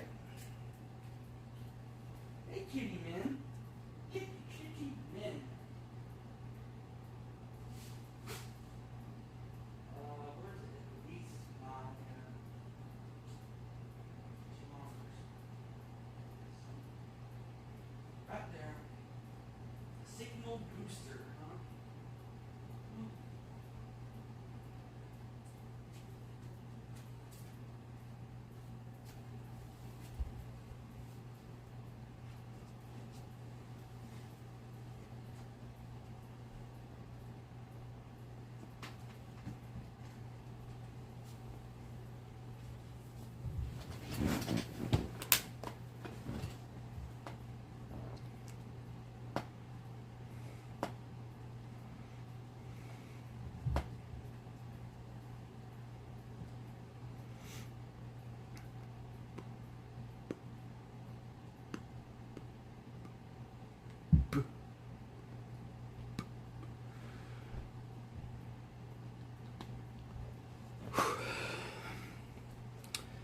Whoa, whoa, whoa. But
okay, camera back on.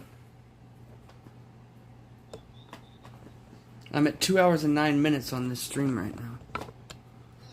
Yeah. But I've been on the Wi-Fi, so I need to loosen that up a tad bit. Not much. Just a little bit. That way I can move it easier. Yeah.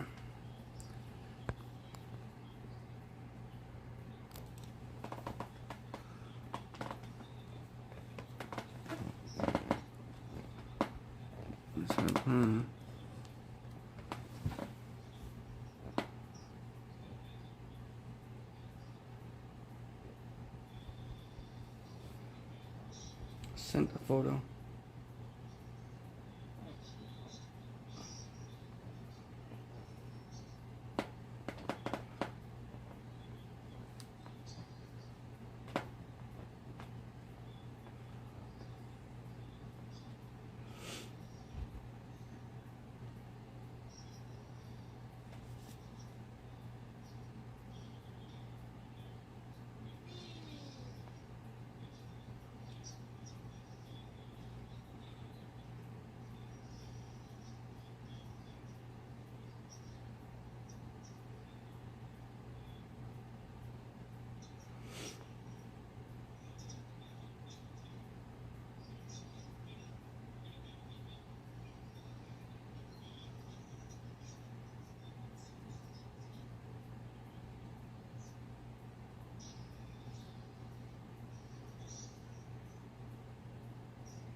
Health 95. Turn on blood oxygen during sleep. Yeah. I need to do that.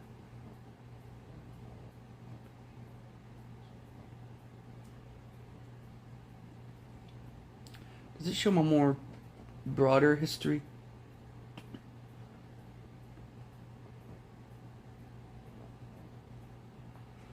'89 to '98. When was it 89? Oh, that's when I checked it the other day.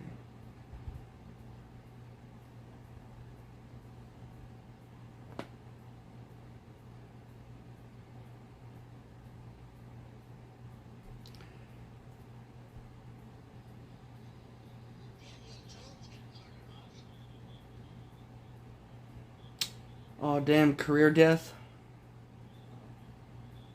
Career death, maybe?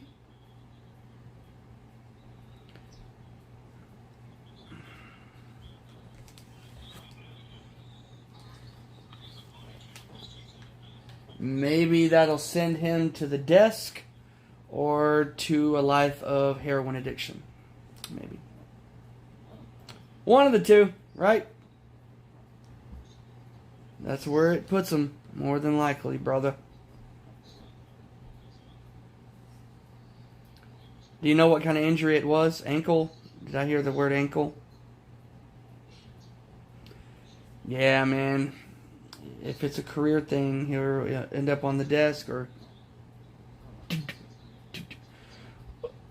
on an episode of Intervention here soon one day. Rip Jones. Danny Dimes. Gone. You're banned. Ban anyone that has a weak ankle.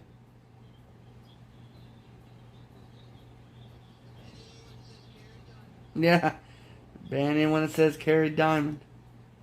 Ad block. Southwest Airlines cancels more than 1,000 flights Sunday. I don't know why they say the word Sunday when it's the day of their article. Just there's a word for that. It's called today, right? Like, learn the fucking English fucking vernacular. It is easy.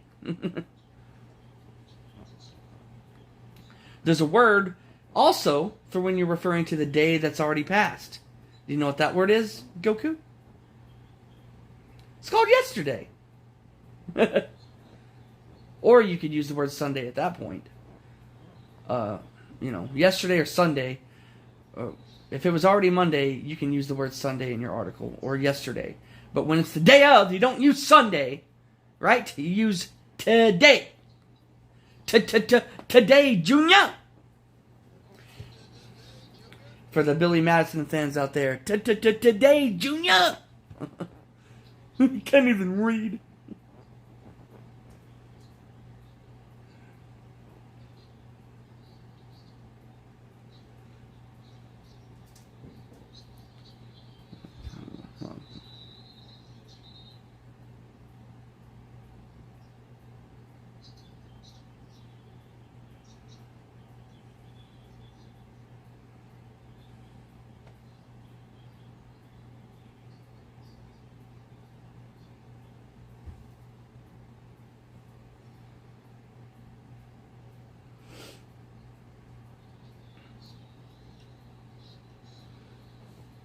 Unemployment benefits ended, but hiring did not surge in September.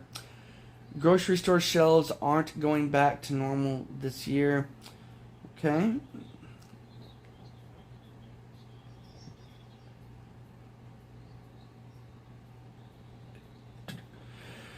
More survival experts are coming forward and raising the question about if Brian Laundrie could be alive at this point.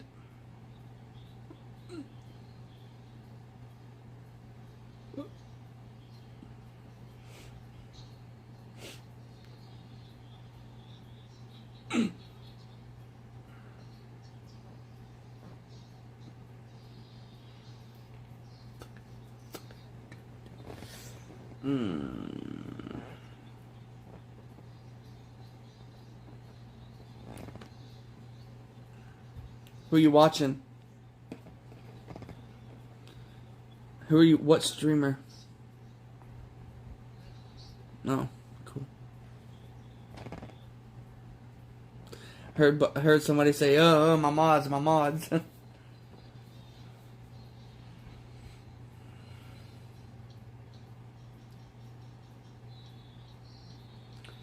Well, you know, William. Did you hear about William Shatner? You know who that is, right? The Star Trek actor. He is apparently going to almost live up to his Star Wars character because he is going to be going on a civilian space journey soon. So he is going to be going. Yeah, he is. He will. Once he does it, he will be the oldest civilian to ever reach outer space because they're doing that now. They're doing civilian space trips now. Yep.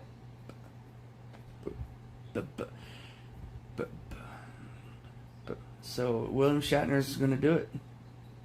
He will be the oldest person, civilian. I don't know if it's civilian or all-out oldest person ever. No matter whether they are a conventional astronaut or not. You know what I mean? Yeah.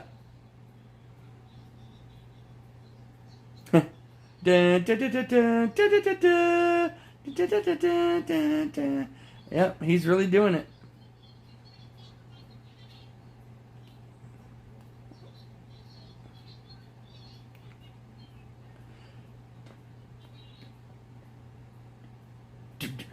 Apparently, Trump is really trying to get McConnell, taken care of and gone.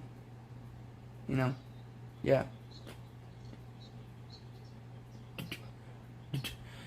For cutting the deal for the debt ceiling with the Democrats. The thing that they did a couple weeks back that actually extended government employment and kept our government from shutting down? That?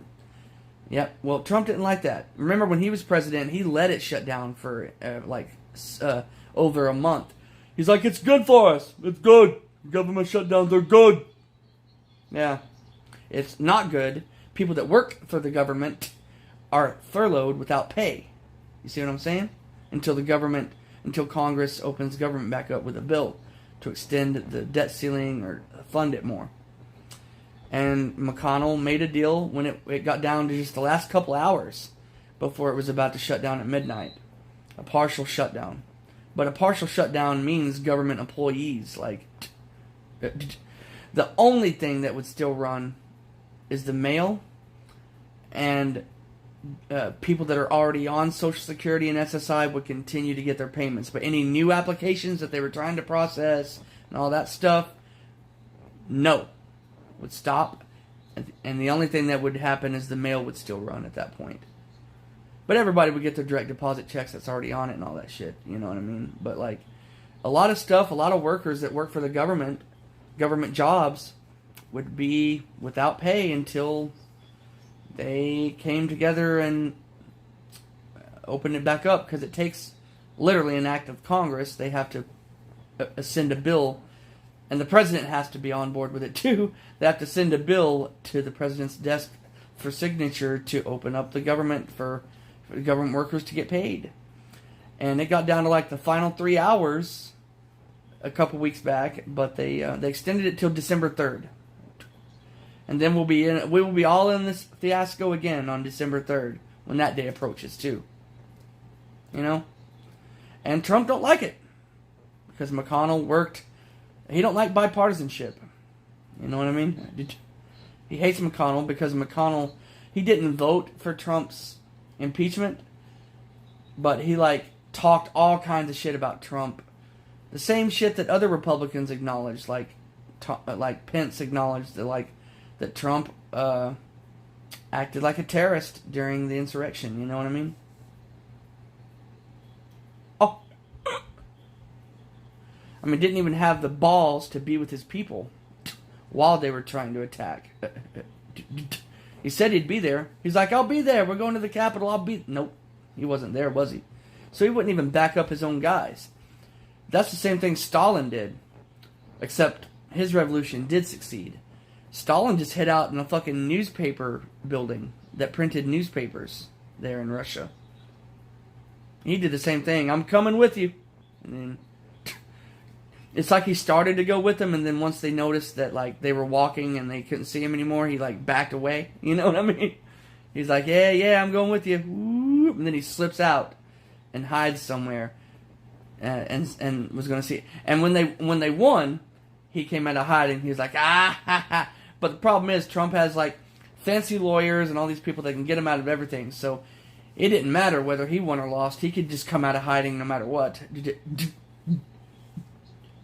and claim that it wasn't really inciting violence. You know what I mean? But he did the same thing Stalin did, except, you know, Stalin won and Trump didn't. You know. But it's the same concept. Coward. You send your people and you promise your people you'll be there with them, and you don't. You watch it. Trump just watched it on TV and stayed on Twitter, you know?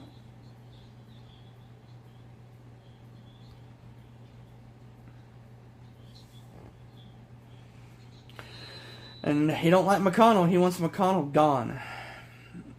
But he don't have any grounds to do that. So, I mean, he could move to Kentucky, gain citizenship there, and try to vote him out.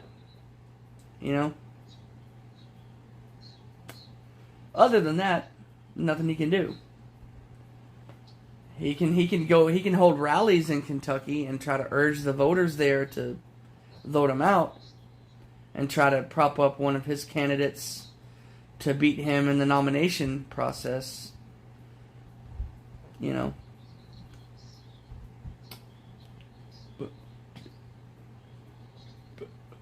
That's what Trump's trying to do now. That's why he's trying to go to rallies. And he's going deep into these state governments, trying to get people that agree with him in every way elected to the really deep, you know, the people that you don't hear about normally when an election and transfer of power is normal, like the lieutenant governor of states and election officials that control what happens with ballots and all that. You know what I mean? Those people, those are elected positions too, a lot of them. They're tiny, but they're elected positions too. Trump is trying to like hold rallies to get people that agree with him into those positions. So that way, if he loses the election again in 2024, if he gets the nomination, assuming he does, and he loses again, well, this time, if the people that he wants get deep into those governments, this time he'll have people that will overthrow the election. But this time, it would be an overthrow of a rightful, fair election. You know what I mean? It's called a coup, is what it's called. It's when you literally just try to steal power away. And even though all these states that Biden flipped, their state legislatures were coincidentally enough all Republican at that level, at that core level, that oversee what happens with the ballots and all that. Those Republicans still would not, they weren't hypocrites. They went by the Constitution that they swore that they're all about. And, I mean, he had the phone call with the Georgia election official, the audio of that phone call of him just saying, look, I don't care, just find me 11,800 votes. And the guy's like, no, sir, I cannot, because you lost. Yeah. Yeah. Well, this time, bro, he's trying to get people elected in the vote. Those are elected positions, too. They're tiny. They don't require that many voters, too. And he's trying to hold rallies in those states to get people to run for those positions that agree with him. So that way, next time a phone call like that happens, they will do it. You know what I mean? And they will fake 11,000 votes and fake it and come up with it out of nowhere. Yep. So that's what he's trying to do right now. He still has some power. The power of mouth is what he's got right now. He does have the right to hold rallies in any state he wants as a candidate. You can do that. It's called the right to assemble. It's in the First Amendment. So he has that power. If he wants McConnell gone, he can go to Kentucky and hype up somebody that could get him out. You know what I mean? But he's doing it at smaller positions just in case he loses too in 2024. So that way all those people that oversee the ballots that you normally don't need to hear about or normally don't matter, they will. But this time, guess what will happen? This time, he will cheat if he gets all those people in those offices and they overthrow a rightful election and they lost. That is the cheating that they're accusing Biden of doing. They would be doing it. And you know what would happen? Kamala Harris would overturn actually those results that Pence didn't because they weren't fake. And Pence couldn't overturn it. You can overturn it as the vice president if it's legit fake. You know what I'm saying? So, at that point, he could try to cheat, but his final enemy that he would have to get over is Kamala Harris. Because even though she'd be the outgoing vice president, she's still the one that oversees and counts the electoral votes to certify it. And that's going to be happening on January 6th of 2025 as well. You know what I mean? In case Trump tries to steal it. Yeah. So, she will quite literally have to stop the steal. if there's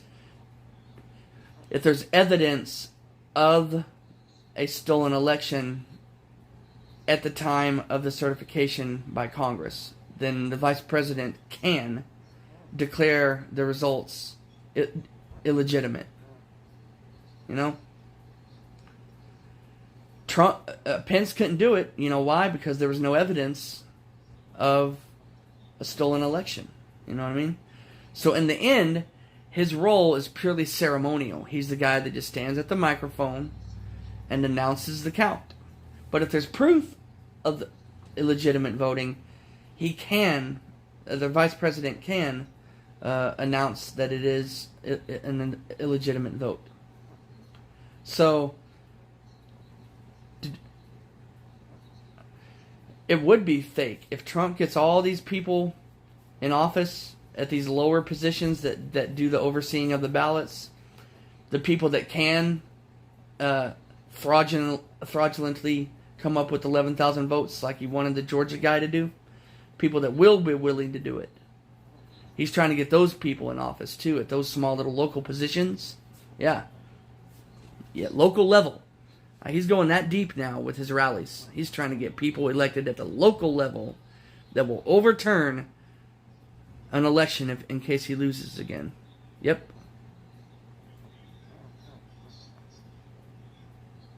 He's trying to get Mar-a-Lago and the area down in Florida basically gerrymandered into its own political district just so he could win a House representative seat if he wanted to. And then if he got into the House, he would more than definitely, if the House was Republican owned instead of Democrat, they would most definitely vote Trump in as Speaker of the House. And then he would try to impeach Biden at that point. That has died down. About a few months ago, there was rumors that was going to maybe try to happen, that Trump was going to try to get elected into the House while Republicans take it back. And whoever the majority party is nominates a speaker, right? And that he would then be easily voted the speaker. And then the Speaker of the House is allowed to open up an inquiry of impeachment. Because Nancy Pelosi did this twice on Trump. And then it has to go through the Senate. So, but McConnell was still on the first impeachment. Well, even in the second one, because the new Congress had not been sworn in yet. That happens on January 20th also. Not just the president and vice president. All the people that won their Senate seats and House seats, they're sworn in too, but it's more behind the curtain. So twice it went to the Senate on the impeachment, and McConnell, wasn't having it. McConnell was just trying to make everybody happy without seeming like a hypocrite. he talked shit about Trump and, acknowledged that Trump incited violence and all that shit, but he wouldn't vote for the impeachment. I mean, it wouldn't have mattered because it didn't come anywhere close to the 70 votes that would have been needed, you know what I mean? But still, he, was running that mouth about Trump, but didn't want to vote for the impeachment. So McConnell tried to thread the needle there. And Trump wants him gone now because he agreed with the Democrats and they kept the government jobs going right now.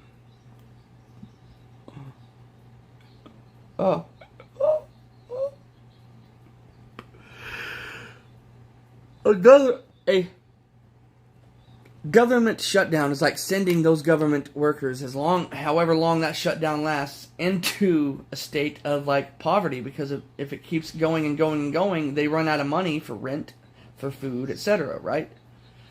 Last time it shut down when Trump was president, it was like 40 days. You know what I'm saying? That's not cool. 40 days. A lot of government workers were getting on Twitter like, I cannot pay my rent right now. Some of them voted for Trump. I cannot pay my rent right now. I cannot feed my kids right now.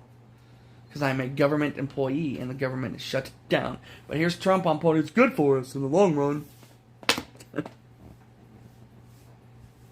So he don't like McConnell for, and I hate to acknowledge it from McConnell, but for doing the right thing here. You know what I'm saying? And, he's not even the majority leader anymore, but he still holds a lot of power, because in a lot of bills, even a government spending bill, is not a simple majority. You do need 60 votes. You know what I'm saying? So that requires 10 Republicans to get on board, and they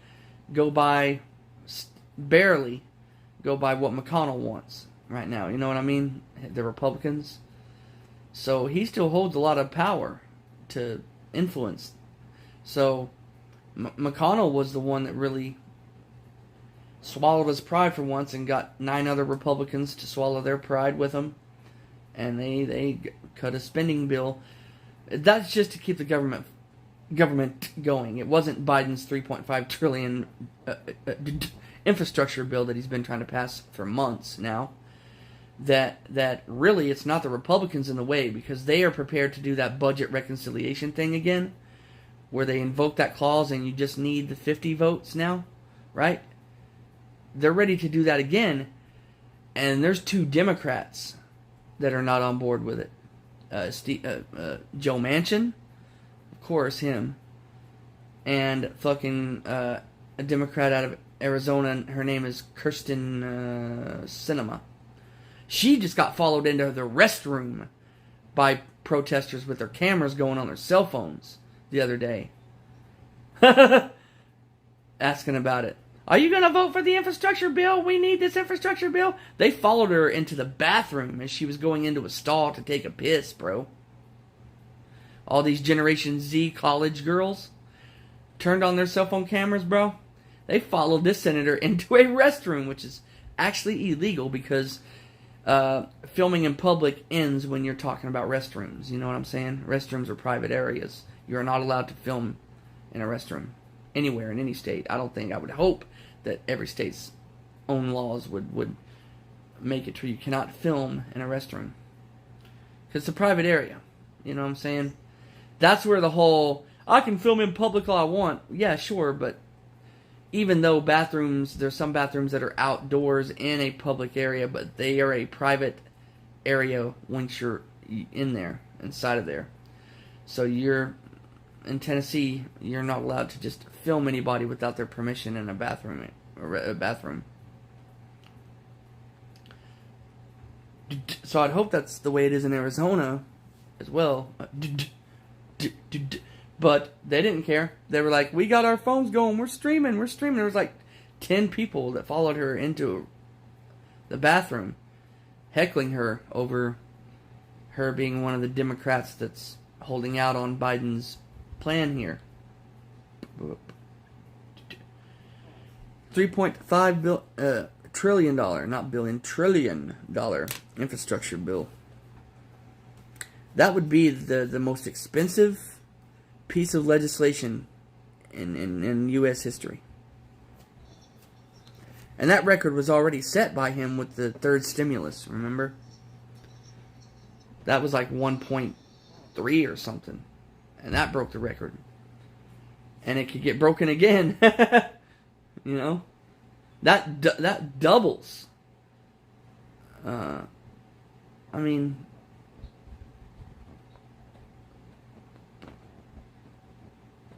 That like doubles it. But I don't think there's a stimulus check in this bill. It's just infrastructure. It's like it's roads and bridges and other stuff regarding just our infrastructure, you know. So I really don't have a dog in the race either way because there's no checks on the line here. If there's a fourth stimulus in there, brah, be dope. And I'm talking not one-time stimulus. I want that monthly stimulus that they've been talking about that kept dying. And if we had a bunch of AOCs all over Congress, it would have been done already. I don't know, Biden might have vetoed a bill like that. Because he's not like a radical, all-out leftist. He's a Democrat, but he's pretty centered. He's pretty moderate. Joe Manchin, he's definitely a Democrat in name only, a dino. He's just one iota away from being a Republican. But you can't get Joe Manchin out in West Virginia. Because if Joe Manchin's out in West Virginia, I don't think any other kind of Democrat's going to win. That seat would get won by a Republican in West Virginia. You know what I'm saying?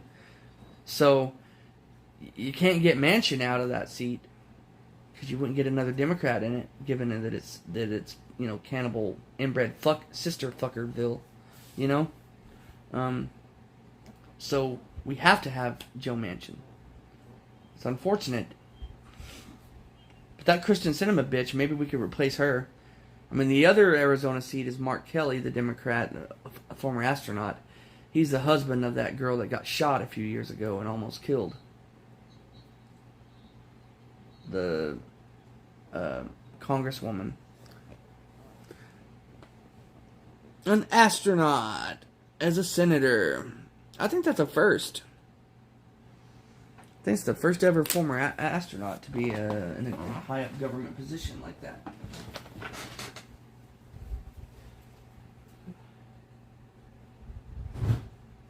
That foreigners are allowed to, that weren't even born here, are allowed to hold every position imaginable in our government except the vice president and the presidency. They could be governors of states, they could be senators, representatives, mayors, you name it.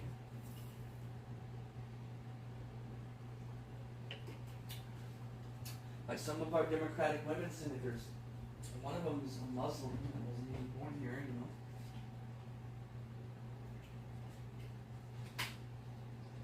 know. I'm for it. I'm for it. I think we should allow foreigners to be president and vice president. And just because you weren't born here don't mean you can't come here and know and get used to our culture and have good ideas for our country. You know what I mean? Plenty of people that weren't born here that have good ideas for our country, for the United States. Michael J. Fox, Michael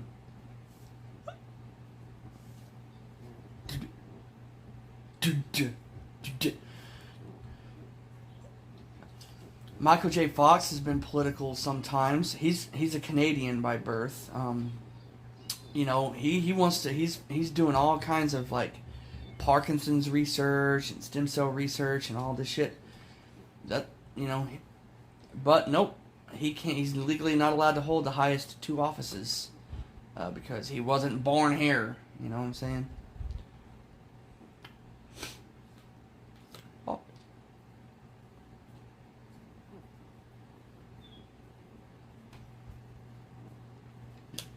That radio thing. So this radio, obviously it has a little antenna right here. I'm showing it off on my screen. It has an antenna. Extends, you know, pretty good right there, right? Antenna. It has multiple ways of charging. It's a solar panel right there. And battery right there that's rechargeable with a USB. The USB area has, of course, USB, another slot, a larger slot there, and a headphone jack, it looks like there. So that we charge the battery too. And it has a hand crank.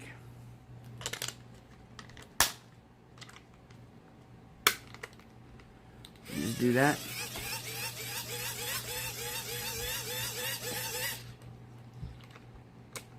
NOAA weather radio, right? It has your normal radio stations that you would get in your car. You know, one where you can just listen to your weather all day.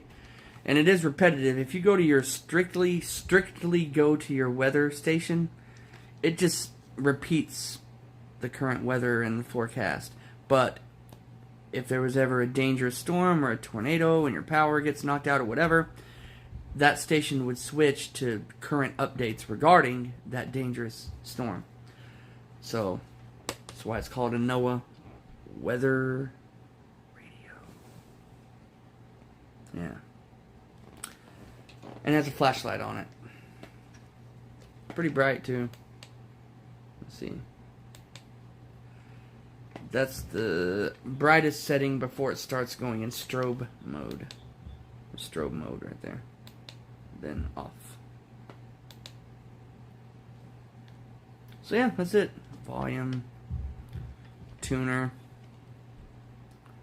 I like it. I like the damn thing. I'm doing like a show and tell like we all used to do in first grade and shit. Show and tell. Yeah. Fuck it. Motherfucking show and tell, motherfucker. Got a knife. Got a knife here. This is a Smith & Wesson knife, actually. Smith & Wesson made this knife. Yep, the gun manufacturer, M&P. Then I got, what else?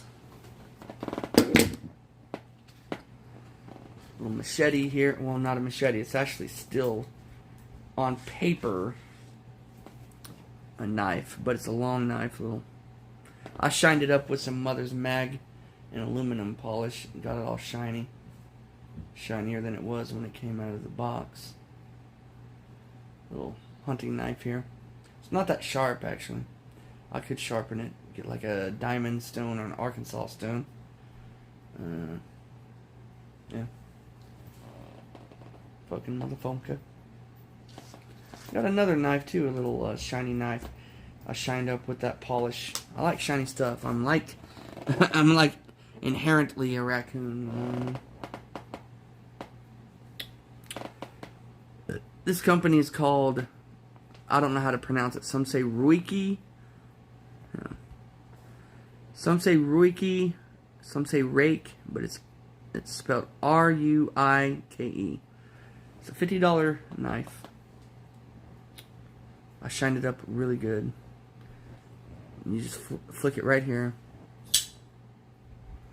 And further than that, it has a button that locks the knife in place, so you can't retract the blade. So it kind of turns it into a fixed blade if you have that button up. You press it back down like that. Then you can, retract it as normal. And since I'm on a live stream, I do have another tool that I carry on me every day, but it's not a knife. It's, it's a gun. But with the way the algorithm is, I cannot, on a live stream at least, show it. I have to do a regular recording and upload, which I do on my regular Killgreed channel. And that's for Kizzle, 4K up in this bizzle. But on live, I can do knives and bladed objects and stuff like that. But anything that has a barrel where a bullet is fired with a firing pin and a projectile comes out of the barrel, aka a firearm, I cannot do it live. I don't know. It's just, it'll get you banned really quickly. It might not get your channel banned, but it'll definitely get your current stream or current video or whatever, if you're streaming live. It'll get that cut off easily.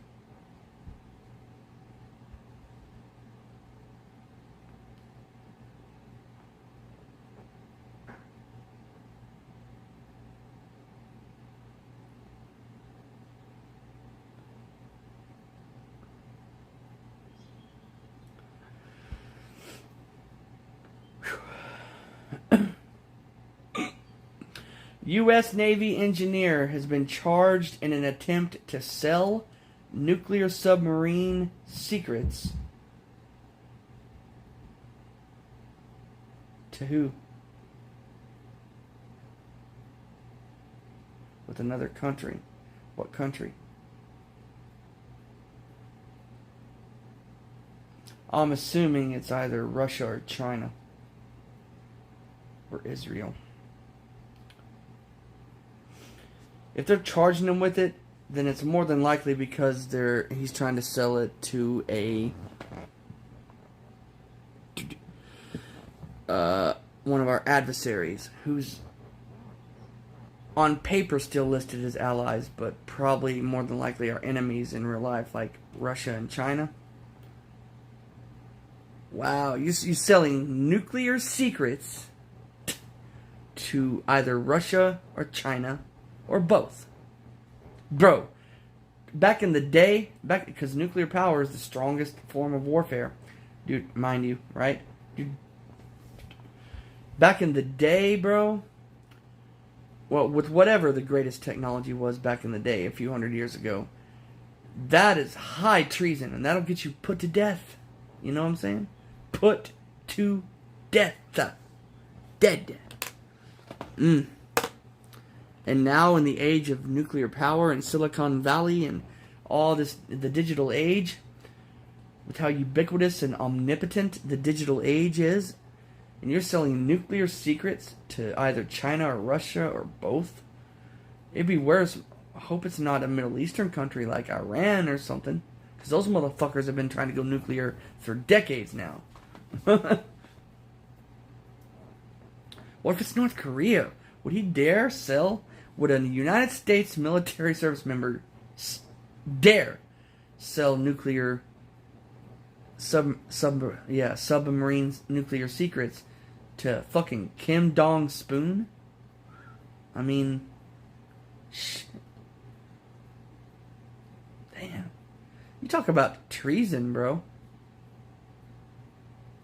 Just literally just walking up to our enemies and giving them a Terminator machine, a Terminator robot. Here you go.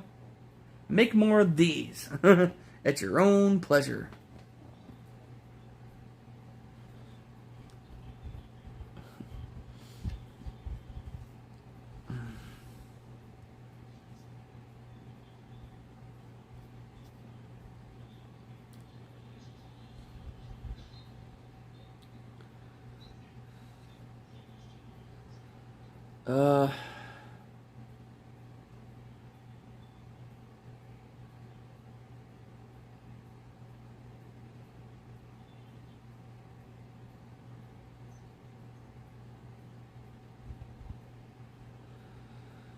Well, I thought it mattered as to which.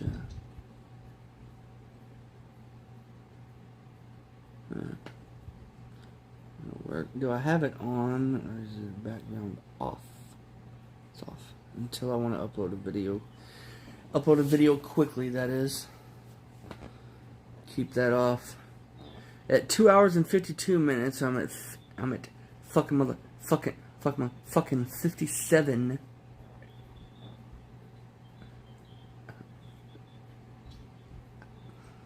I wonder, is there enough room to put like a battery pack in here as well? I don't know.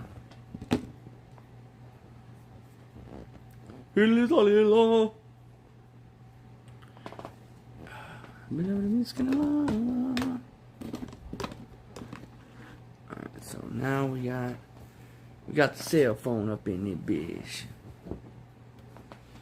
S21 Ultra. I've got one. This is my personal one, and then I got another one that I'm streaming on right now. This one is actually the navy blue color, but the back of the camera is navy blue, but it's hard to distinguish it from the black, at least with the camera module. If I took the case off, you can easily tell that it's dark navy blue, and it looks kind of cool. It makes me my favorite color is red, or any shade of darker shades of red, but it still looks cool. I wish they made a red version though. That'd be nice. Just a red version without a case, just red.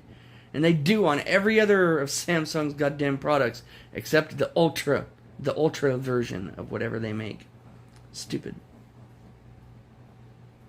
Because they have the S21 Ultra the same way they have all the other Ultras, in black, like silverish, like white, fucking motherfucking navy blue, fucking dark brown, but not just red, you know?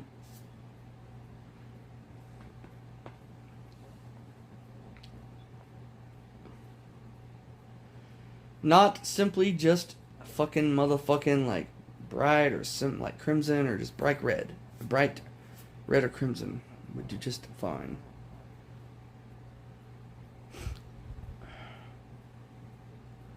Let's see.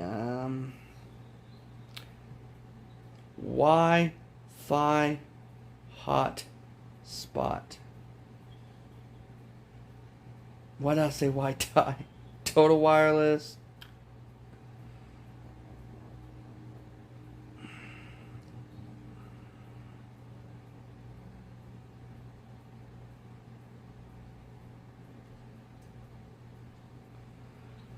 Wi-Fi hotspot, a straight talk one.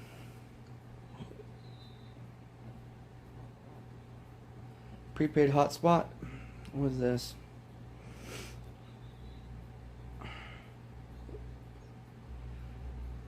Oh.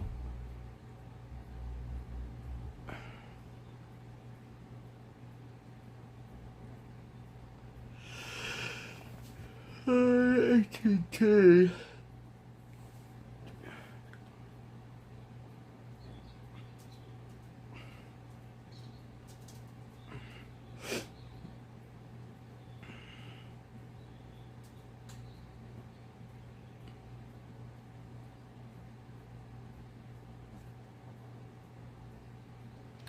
Yeah, but how do you like use?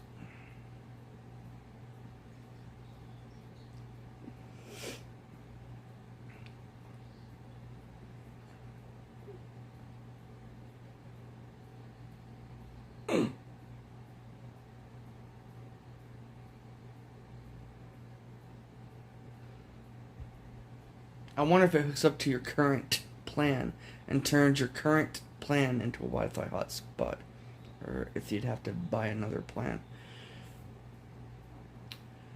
Straight Talk Wi-Fi hotspot.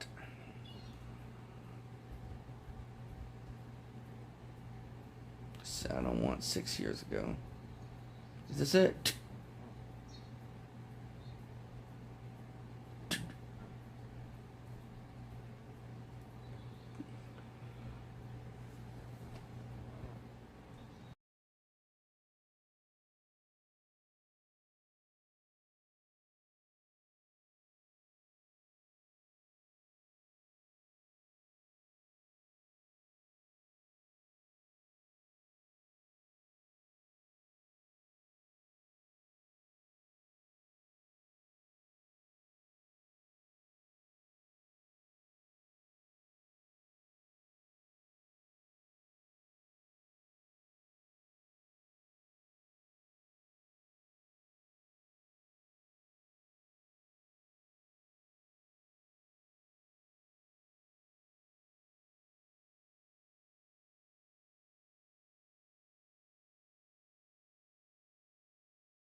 Add a device.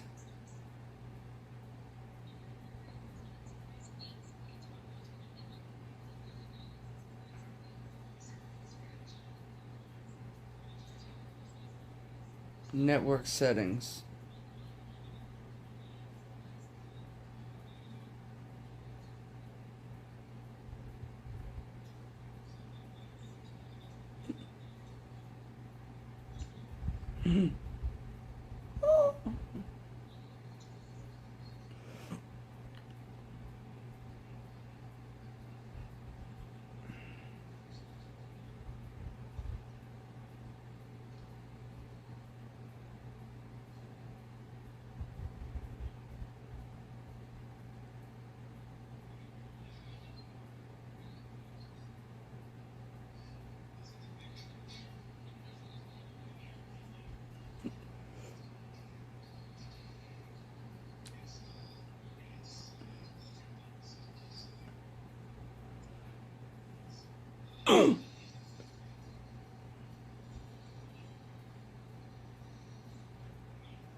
What's the score right now? Mm.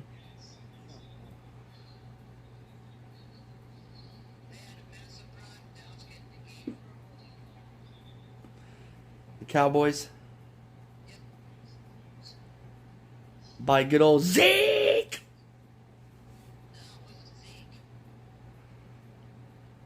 Who did the run? Oh.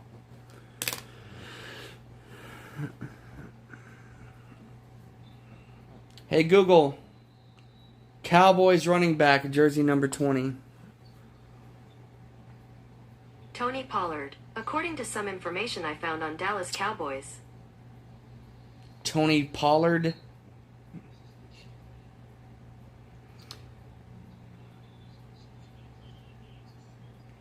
Oh, Diggs has an interception. That's Bama.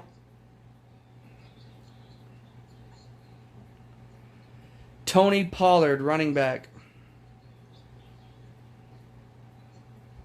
Melrose High School.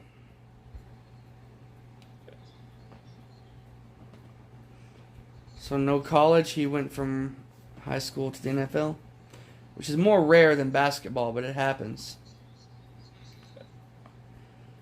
Basketball, it happens more. Kobe and LeBron were both straight out of high school people.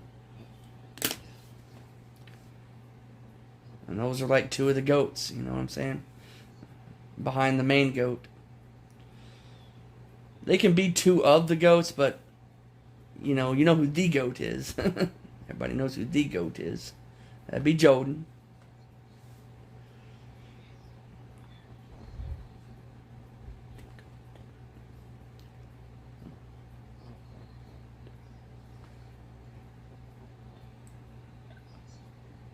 Well,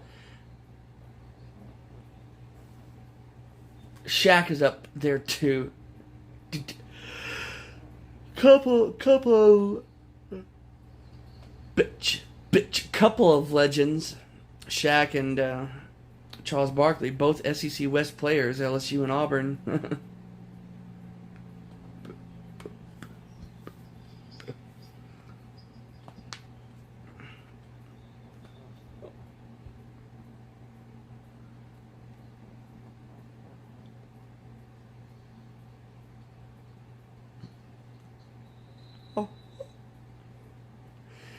Yeah, Cowboys about to put in the dagger, huh? I think I've got the same game for once. We're watching the same game. I just have it on YouTube because I'm trying to do research on maybe getting a hotspot for my straight talk, so I could go out with the streaming phone. One that I could just hook up to my plan and I wouldn't have to buy a separate plan. I just hook it up maybe to my current plan, and He's considered to be armed and dangerous. If you see him, please because they just don't let you have a hotspot just already on your plan with Straight Talk because it's month to month. It's not like AT&T and all that. Like with the big things, with the big companies, on your cell phone itself is a hotspot. You can just go into your settings and turn on your mobile hotspot, and then your phone can give out a Wi-Fi signal for other devices. But not with Straight Talk. You can do it, but you have to buy a separate device called a Moxie Straight Talk mobile hotspot box. And I saw one at Walmart today. But I don't know if that's an extra plan I'd have to buy, almost like buying an extra SIM card. Just not putting it in a phone, or and just putting it in that box, or if I'm just gonna have to, what I would hope is that I just buy the box and add it to my current plan, and that would turn my current plan into a goddamn mobile hotspot. So I'm not. What? Okay, I was about to ask what channel, but I'm already on Fox. Oh.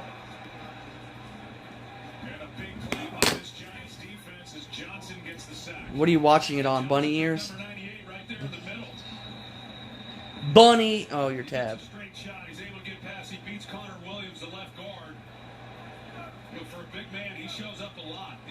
Down he went.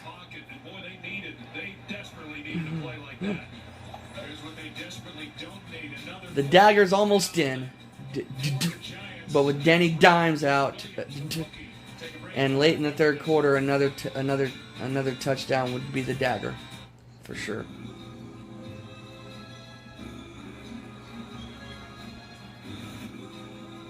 Oh well.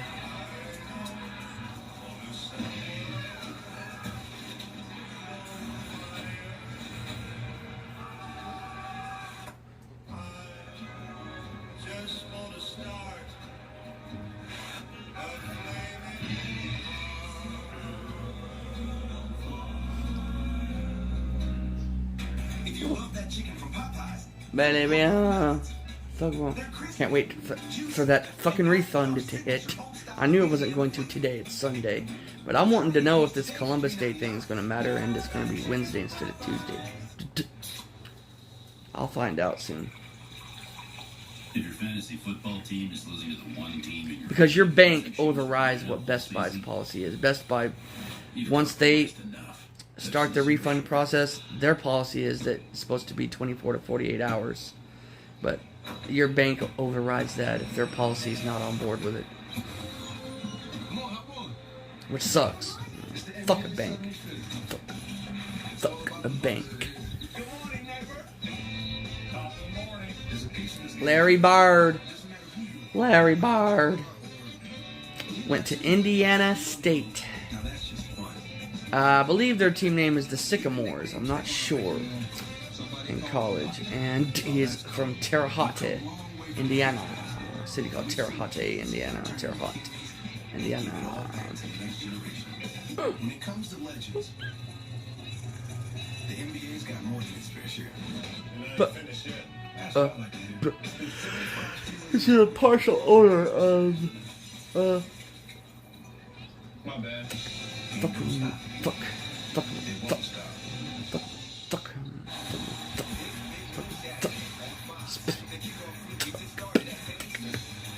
Of the fucking Indiana Pacers.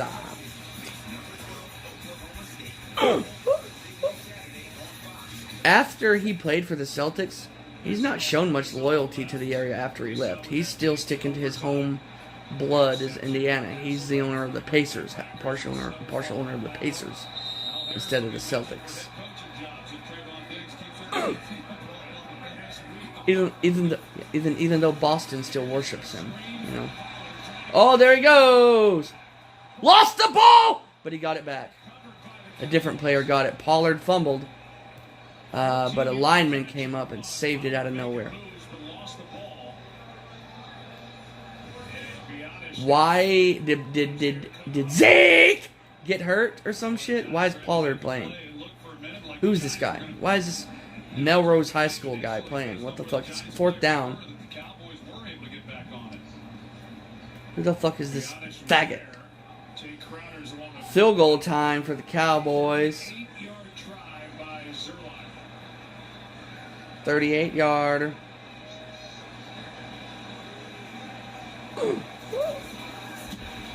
You got that. So we're at 27-13 right now.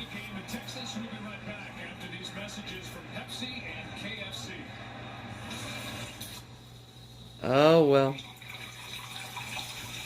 I mean, that is almost a dagger. That just means that at best, because they're not going to score that many times much more, so their only hope now, from where it is in the game now, late in the third, their only hope now is to maybe tie it and send it to overtime.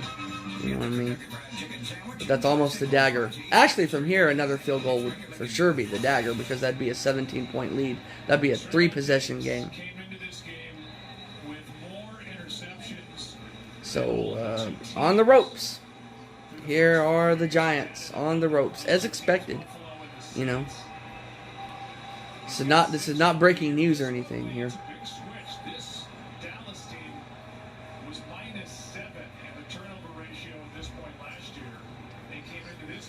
Good old Cowgirls on the verge of getting that dub. They're gonna take full control of the fucking division, man.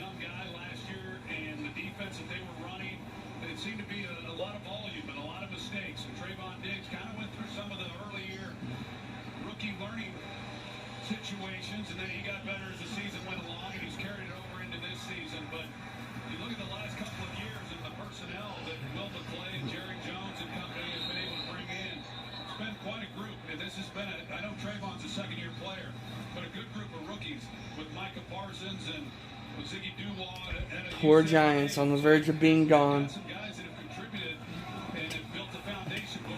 Poor Giants on the verge of death. The edge of the abyss of hell. The gate to hell has opened for the Giants, and they're halfway in. Surely now, it's been put to bed. Oh yeah, big tackle. Game break. 49ers cutting into that Cardinals 10-point lead. It's now 10-7. Cardinals over the 49ers late in the third. What a boring game late in the third. Oh, man. They're the only unbeaten left.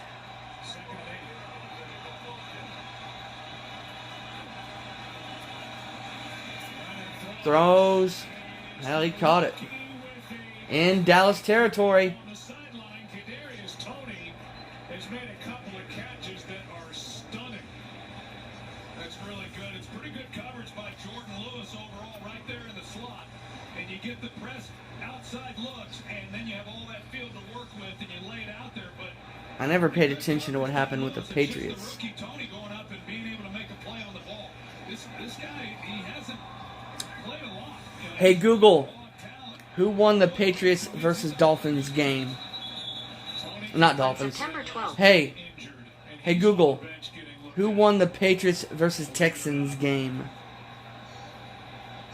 Today, they played the Texans. 25 to The final score 22. was 25 to 22 Patriots won. 5-yard penalty. First down. Nah, that's a stupid little... Yeah, that's not convincing. It's a stupid little field goal. That's eerie that it's the same score. Because 25 and 22, it's hard to get because, you know, it's not just touchdowns. There's unique ways that you get to that kind of a score. So with that being said, the fact that 2 games ended with that score today is weird. Because that's how that's the score of the Packers and the Bengals game as well. 25 to 22. That's crazy. 27-13 is slightly more common. I can see how games could end in that. Or, you know, 31 to 14, all that. But 25 to 22? What the fuck is that? How in the fuck do you get fucking 20 fucking 2? You just gotta have all kinds of weird shit happen in between. On a first down carry for 4. And maybe a safety was in there, or a missed extra point was in there, or a 2-point conversion was in there at some point. You know, it's weird. NFL Sunday back after this from your local Fox station.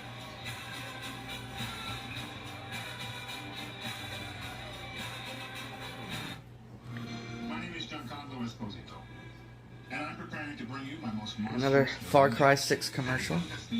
In Far Cry 6. Do you know what you're getting into? Taking on Anton, fighting on the side of the Reaper. Motherfucker. You buy it now, or else. Rated M for mature.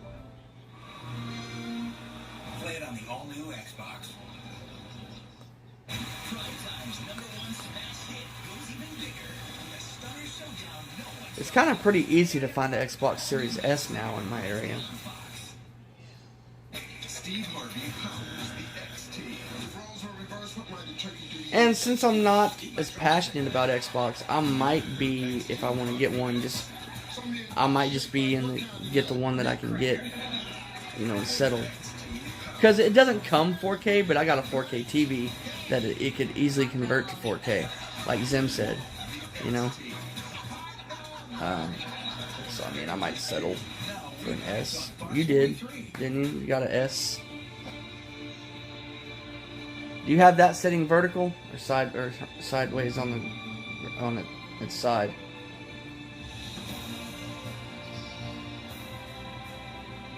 Stand. You have it sitting on its side somewhere, horizontally. So you have it standing up.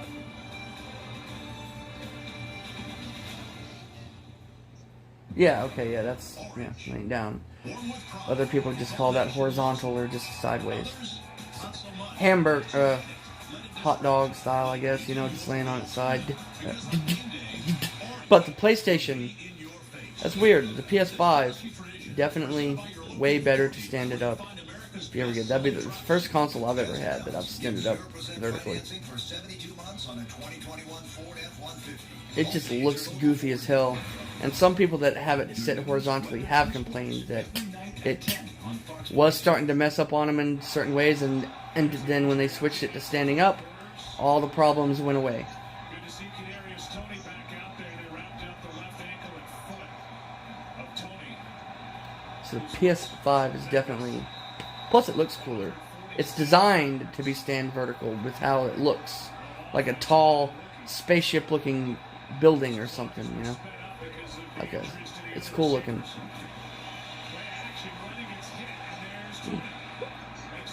Here come the Giants. In the red zone almost. Oh. Yeah, who's this motherfucker right here? Motherfucking number... Fucking motherfucker. Fucking number 2 here. Who is this cocksucker motherfucker? Glennon? Something Glennon.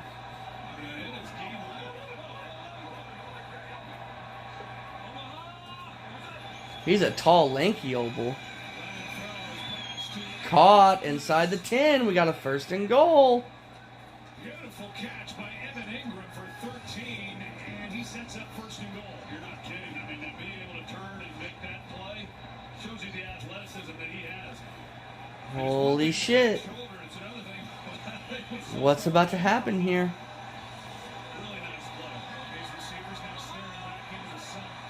Glennon handoff, hammered for a 2-yard, almost a 3-yard loss.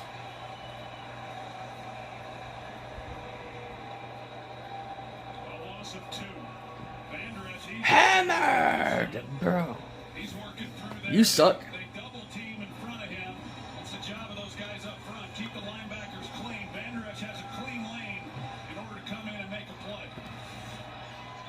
Look, that sun is starting to shine right where they are on the field right now. At the Cowboys' eyes. So that defense is having to deal with that sunlight right now. Glennon backing up, backing up, backing up. Trying to find something going on. Nope. 3rd and goal. Third down and goal. Oh. They had just about everybody over there trying to help Solder with Randy Gregory. It's Gregory coming off the edge. They're ready to get the back over there. He said he can try to help out. They get another lineman out in front. He's been wreaking havoc throughout this game.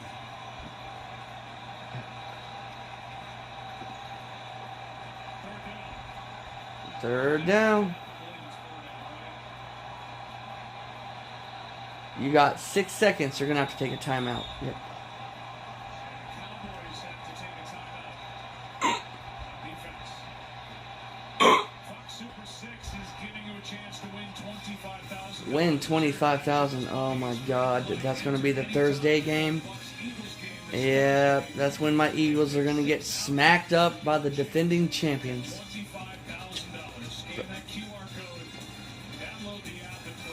That's the Thursday game.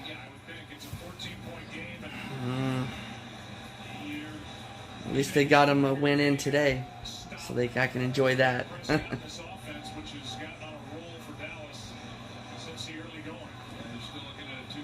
Yeah. Poor old Eagles. About to get smacked up by Brady.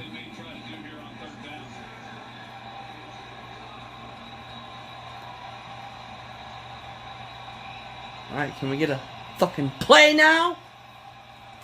Can we get a fucking play? 3rd and goal.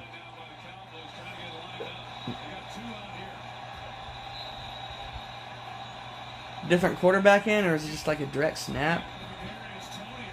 No, Glennon is a wide receiver inside the 5. Oh, it's going to be at like the 1. He's fighting. Inside the 1. It's 4th and goal. Yeah, you don't even need to be thinking about a fucking field goal here, bro. We're definitely probably getting a go for it here at 4th down at the 1 yard line. Oh, yeah. They had a direct snap with the actual quarterback in a wide receiver slot to try to trick him. That got him to the 1. Or the 2, rather. 4th and goal. Oh, he goes down. No flag! A 4th down stop for the Cowboys. No flag. This clearly should have been a pass interference. He tackled that guy. Tony got pushed down by that Cowboys defender all the way. Illuminati level. Obvious botched no call here. Stress seems to evaporate into thin air, which leaves us to wonder, where does it go? Does it get tangled up in knots? Or fall victim to gravity? Or maybe it winds up somewhere over the Bermuda Triangle. Perhaps you'll come up with your own theory of where the stress goes. Behind the wheel of the Lincoln is a mighty fine place to start.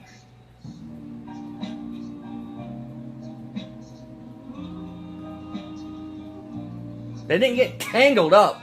Tony got pushed down.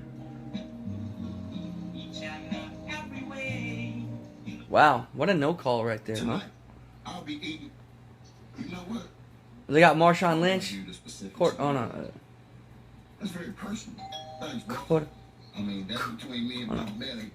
Hey, I'm showing my food. Got Marshawn Lynch on an Uber Eats commercial. Sitting on homeowners insurance with Geico's help was pretty fun too. I looked at a ton of stuff up here. Well, goddamn. You know why I'm here. I'm just here so I won't get fined. Well, enjoy your house. Remember that? No, thank you. You know why I'm here. He just kept saying that over and over and over. And then he was just like, yeah. Yeah. We can change that. What we make better, we can buy better. And when we buy better, we can wear longer. We wear longer, we can buy less. When we buy less, we he's made it clear that the player in NFL history of all time that hates being fined the most is Marshawn Lynch. He made that very clear, didn't he not? He needs to be in the Hall of Fame of players that clearly don't want to be fined. He's the most against it in NFL history. As well stated during those press conferences. You know why I'm here. I'm just here so I won't get fined. Yeah, Tony got pass interference on hardcore. Oh. It's one of those that you could see it called either way, but I think really with that left foot slipping out, watch the left foot. I think it's a good no call. So the Cowboys take over. 98-yard field for the Cowboys here.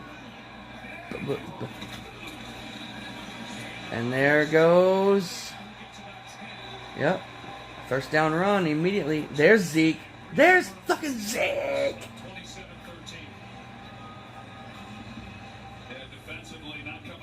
Yeah. This is going to be the hardcore dagger drive right here. Opened up the entire playbook for Kellen Cowboys came in averaging 201 yards rushing over the previous 3 games. They're up to 162.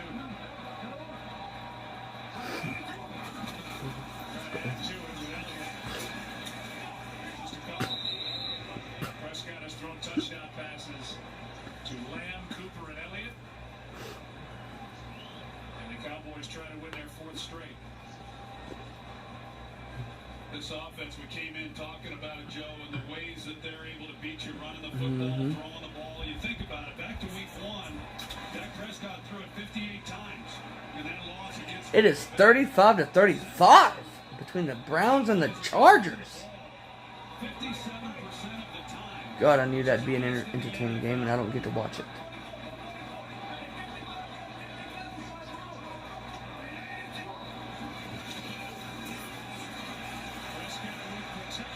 Dak got him, number 88. Oh, yeah. The dagger is coming really soon. The dagger is imminent. Dagger, dagger, dagger. Predator-haired guy. Flag. Offense. Personal foul. 15-yard penalty on the Cowboys. After the play. It's 1st and 10. Oh. Steele right out there on the edge. Shoves Austin Johnson. Don't need to say much about that one. I'm waiting any hour now for the announcement regarding fucking Urban Meyer. Sits 1st and 10 at the 17. Could come any hour now, you know. Oh damn! It's a trick play. It's caught.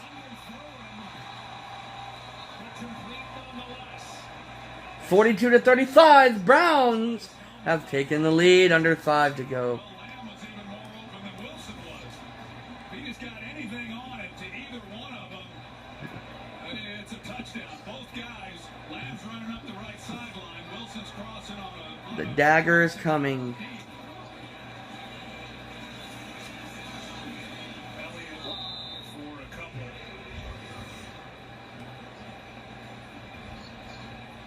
There he goes through the middle of it.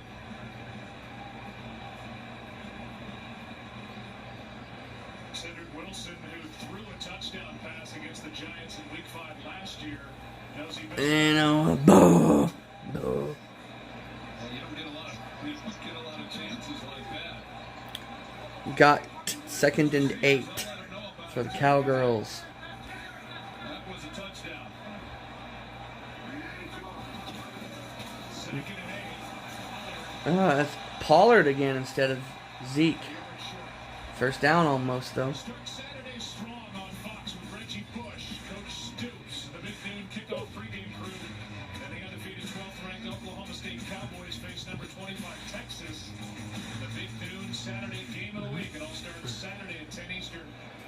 to the Fox Sports app. Yeah, boy, that's going to be a tough week. Texas, after that loss to Oklahoma, and what a win for Oklahoma. Those are the games you see the team lose.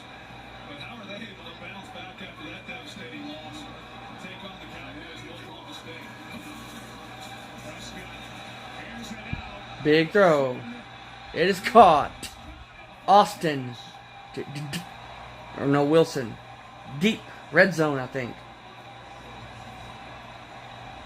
Was he in? Yeah, it sure was. That's such a good job. And Dak Prescott, he drops that right out of the helicopter. Yep. 17-yard line. For Wilson, 35 yards. And the guy you don't think much about because Pollard carries, but Dak said, all my Even a field goal is the dagger here. I throw to Cedric. These two have a good combination. They sure do. And he says he's the most dependable guy. I mean, he's so studious. He's dependable. They work together all the time, like you said. Knows where he's going to be. The best part about that route is once he beat the defender, he stayed on top of it and still left the sideline so that Prescott could lay that ball to the boundary. Too many times, young receivers, they start crowding the boundary, and as a quarterback, you really want to lay it out over that outside shoulder. And Wilson stacked him pretty good to allow him to do it. Little run to the side. Zeke. Dagger. Touchdown, Cowboys. Got the corner there at the last second.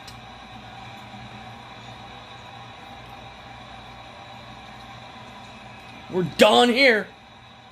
Done. Just like Derek Vineyard said. What did he say? Now say goodnight. Zeke's able to get around. And so Steele, as we know, he's filling in for Lyle Collins. He had 14 starts last year.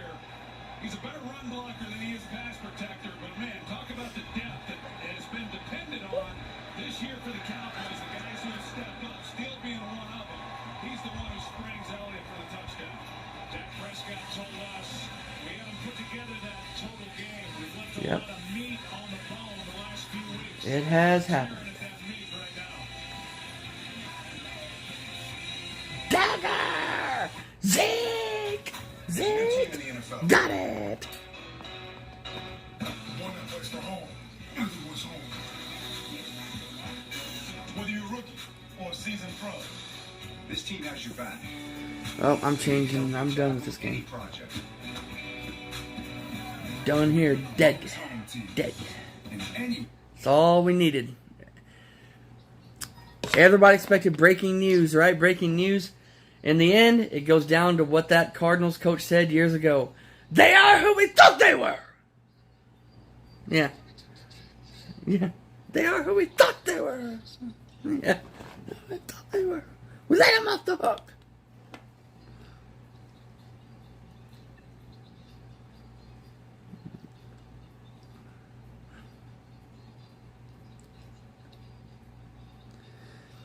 Somebody tells you who they are and exhibits the behavior of who they are. Believe them the first time. That's how that goes.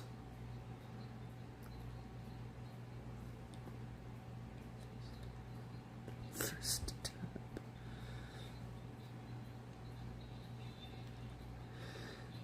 Because word on the street is they'll do a Freudian slip and they'll accidentally tell the truth about what they are if they're a bad person. And then they'll try to back out with future behaviors that try to get you reeled back in. That's why that phrase exists. When somebody... the word accidentally should be thrown in there. But the phrase just goes, when somebody shows you who they are, believe them the first time. That's just specifically for Freudian slips. When the truth about someone comes out on accident, on their own. They just weren't paying attention, and then the truth comes out, and then they try to back out and,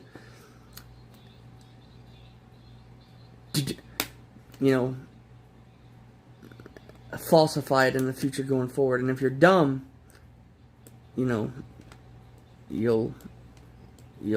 fall for it. You know what I mean? So that's why they're the phrase. If somebody accidentally shows you who they are, I'll throw the word accidentally in there. Believe them the first time.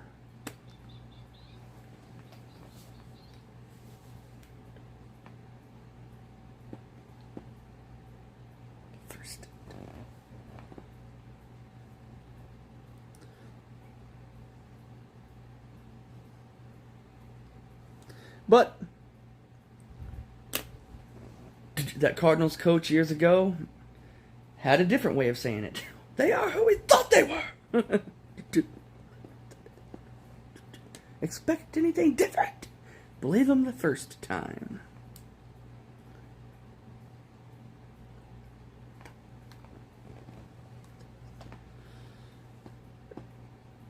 Because I've seen movies where, or Forensic Files episodes as well, where you thought that this guy, you know,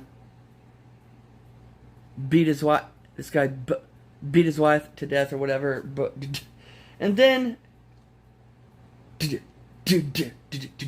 the show goes on, they introduce other people that could have done it. And if you're dumb, you'll go along with it and be like, yeah, it could have been that person too. It could have been that. And then at the end of the show, sometimes I've seen it, it just turns up that it was the person that we thought it was at the beginning. You know, somebody showed you who they are. Believe them the first time. Don't get sidetracked. Sometimes, a lot of times there are twists and turns, you know what I mean? But sometimes there's not, and that's when you get off track and you had an original suspect from the beginning, go back to that.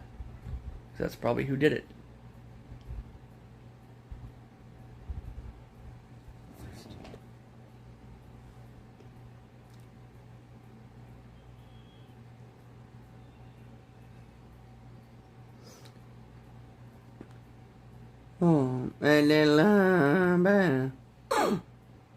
Oh,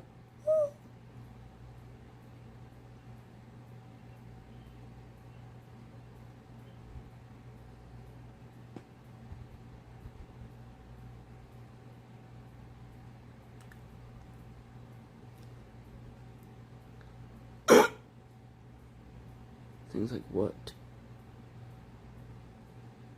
I think was complaining about this punt return right at the end. A little ankle turn there by backup tight end.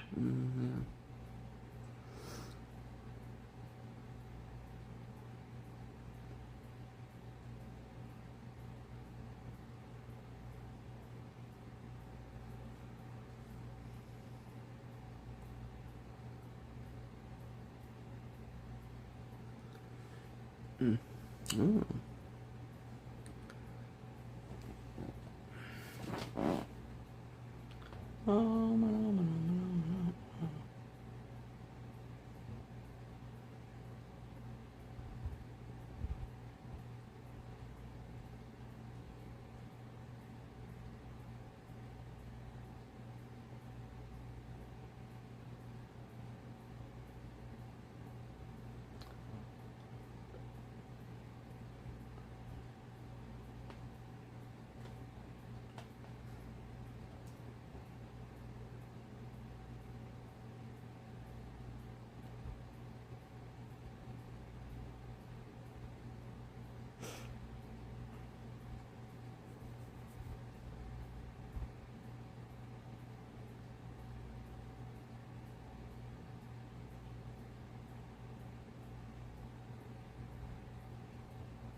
Alright, for now, the stream is going to end because I got to do something on this phone and experiment with my other phone. So guess what? Guess what that means? That means goodbye for now. I'll be back.